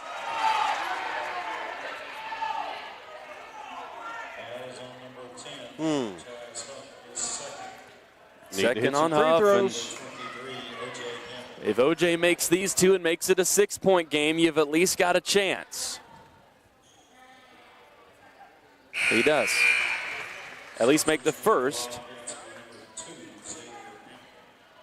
Hampton comes back in for Phillips. OJ's been the bright spot. For as sure. he makes the second one as well. He is 8 for 8 at the free throw line in this game. 55-49. Kai tips a pass. Brody up with it. Departing to right corner. Pulls up. Baseline jumper. Wow. He buried it. Timeout Cats. It's a 4-point game. Wow. Kai into double figures with 10. Don't count him out just yet. The Cardiac Cats down by 4. 55-51, 36.8. So, Tally, let's walk through this. We don't know exactly how many timeouts the Cats have left. Figure they could stop the clock a couple more times. In terms of after they score, you're going to have to foul every time if you can't force a turnover. We've seen Greenwood give it to you a few times. That's been their biggest issue, has been turnovers. The door, while not wide open, it's creaked open a bit. It's unlocked for sure. With maybe a little creak in it. If you're from Greenwood's perspective, Coach McCoy just got to get the ball in bounds. Yep. And then, Franklin doesn't have much time now at this point to try to get a turnover. If that first pass or second pass is clean, you got to go ahead and foul. Yep. And try to extend this thing out as long as you possibly can. If I'm Greenwood, I am drawing up a play to get the ball into Simpson. Yes. And I'm telling him, don't pass it. Yes. We'll see what they do here. It'll be Huff at inbounds underneath the Franklin-Simpson basket. 55-51, Greenwood leads. They try to get it to Simpson. Can't initially. It went into Hall. That's the guy they wanted to foul. He threw it back, and then Kai stole it away. He scored a layup. It's a 2-point game. Contact down low. It's nearly a 5-second. They don't call it. Trap in the far corner. Franklin-Simpson could have tied him up. Now it goes on the far side. Gavin defending. He stepped on the Greenwood sideline. player stepped out of bounds. Troutman stepped out of bounds at midcourt. 19.8 seconds left. It's a 2-point game. 55-53. I don't understand that Simpson has yet to touch the basketball on those two possessions. OJ to inbound. Cam has it backcourt. Brings it across. Guarded by Huff. Right side, Gavin Dickerson fakes a three. Throws up a wild runner off the side of the backboard. Got it back. Second try, bounces around, misses. Brody trying to save it. They say he stepped out of bounds. 8.6. With 8.6 seconds left. And Coach Spencer saying this time when they get it, foul. 55-53. Our good friend Randy would call this a Tums tosser. Hampton is the one responsible for guarding Simpson right now. They don't go into him. Instead, they get it in quickly, and then they go right back to the inbounder, Hatcher. He's fouled with 6.6 seconds left.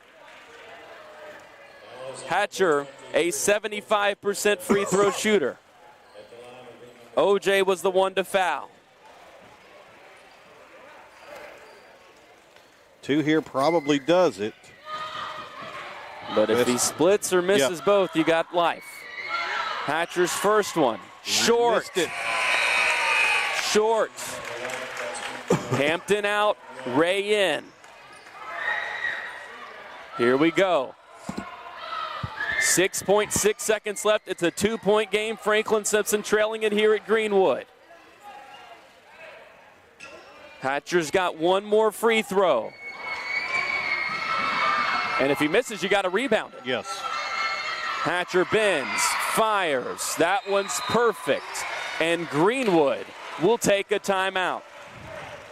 56-53. The Gators had a double-digit lead with just a couple minutes left. Franklin had a chance to tie it on the last possession. Was a wild possession, couldn't get anything to go. 56-53, 6.6 seconds left. Now, your opinion here, Tyler. Here's the big question, because we saw it. I remember seeing a clip. It was Butler County, Warren Central. I saw Butler County in person. Franklin-Simpson, you could argue, should have beaten Butler County. They were up 3 on Warren Central. They let the Dragons bring it down the floor. Yep. They let Cade Unseld get a shot off. Of all people. He buried a 3. Warren Central then created a turnover, got a dunk, and won the game. 6.6 seconds left here. Up by 3. Does Greenwood just foul? If I'm Coach McCoy, I do. And if you're Coach Spencer, how much are you accounting for that in what you're drawing up in terms of just trying to be fouled? I think you got to be planning for that. because that is a real possibility. Gavin will inbound. Brody, Cam, OJ, and Kai also on the floor. Greenwood applying pressure here. That would indicate a bit that might be the case, as Gavin will trigger it. Runs the baseline, looks at Cam, throws a jump ball to him. It's tipped out of bounds off of Hall. If nothing else, they advanced it. Yeah. With 5.4 seconds left. But now he can't move. But now, yes, it's on the sideline, and Gavin can't move. Cam directing traffic off the ball, and Gavin will inbound. Cam comes to get it, and immediately they foul him. Yeah. Cam tried to catch it, throw it up to draw the shooting foul. Missed it badly. It'll be 2 free throws now for Ray. In a 3-point game, 56-53. Do you make both? I think it all comes down to what happens on this first one. I think if he makes the first, I think he missed the second on purpose. He does make the first. Only 4.5 seconds. That's not a lot of time. Although Greenwood's had issues getting the ball in. This is true. And I think they may be out of timeout. You might like your chances better with that. We'll see. We'll see what Ray does. 4.5 seconds left. Holds it in his hands. He goes through his normal routine, fires it up. Left it short anyways. It's rebounded by a Hall, and Gavin Dickerson has to foul him. And OJ and Gavin both pleading with the refs. Call that foul faster. Yeah, he tried to make the free throw, but as it turns out, you didn't get the rebound irregardless either way. So Hall did miss 2 free throws earlier this quarter. Greenwood has cleared out the lane for him, at least on this first one, with 1.9 seconds left. Two officials discussing at half court they might add time here. They very well could. I think that would be the right call. They're going to come over and discuss it. We'll see if they actually add any. Coach McCoy 1.9 doesn't like it. Is where it is now. It's still at 1.9. They put it at 2.5.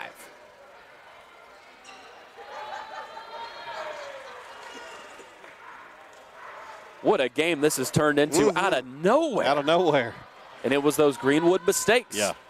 As Hall, the 62% free throw shooter, makes the first. He can put it to bed with the second. If he misses and you're Franklin-Simpson, you've at least got a half-court heave. Potentially, if you don't get fouled before that. And Greenwood's going to take another timeout to discuss it. Maybe they do have another timeout. Okay. 2.5 seconds left. Jet Hall will have another free throw after the timeout. 57-54. Greenwood lead Franklin-Simpson. All of a sudden, fireworks. Yeah. I think we were both resigned, but 2 minutes, even a minute left with how this game was going to go. And, this was a, 20-18 game at halftime? Yes. So both offenses have been quite a bit more productive here in this second half. And a lot of it at the free throw line both ways. Franklin-Simpson's been the better free throw shooting team in this fourth quarter. Several points left there by Greenwood. They've missed 6 free throws. They've only made 4. Wow. But if you're the Cats, and I know Coach Spencer, when he looks back, every free throw missed along the way for Franklin-Simpson will sit with them. You're down by 3 right now, and they've missed 7 free throws. I think the official just told Coach McCoy he is out of timeouts now. Hall prepares for his second out of the timeout. Now the lane full. They've got 2 rebounders down there for Greenwood.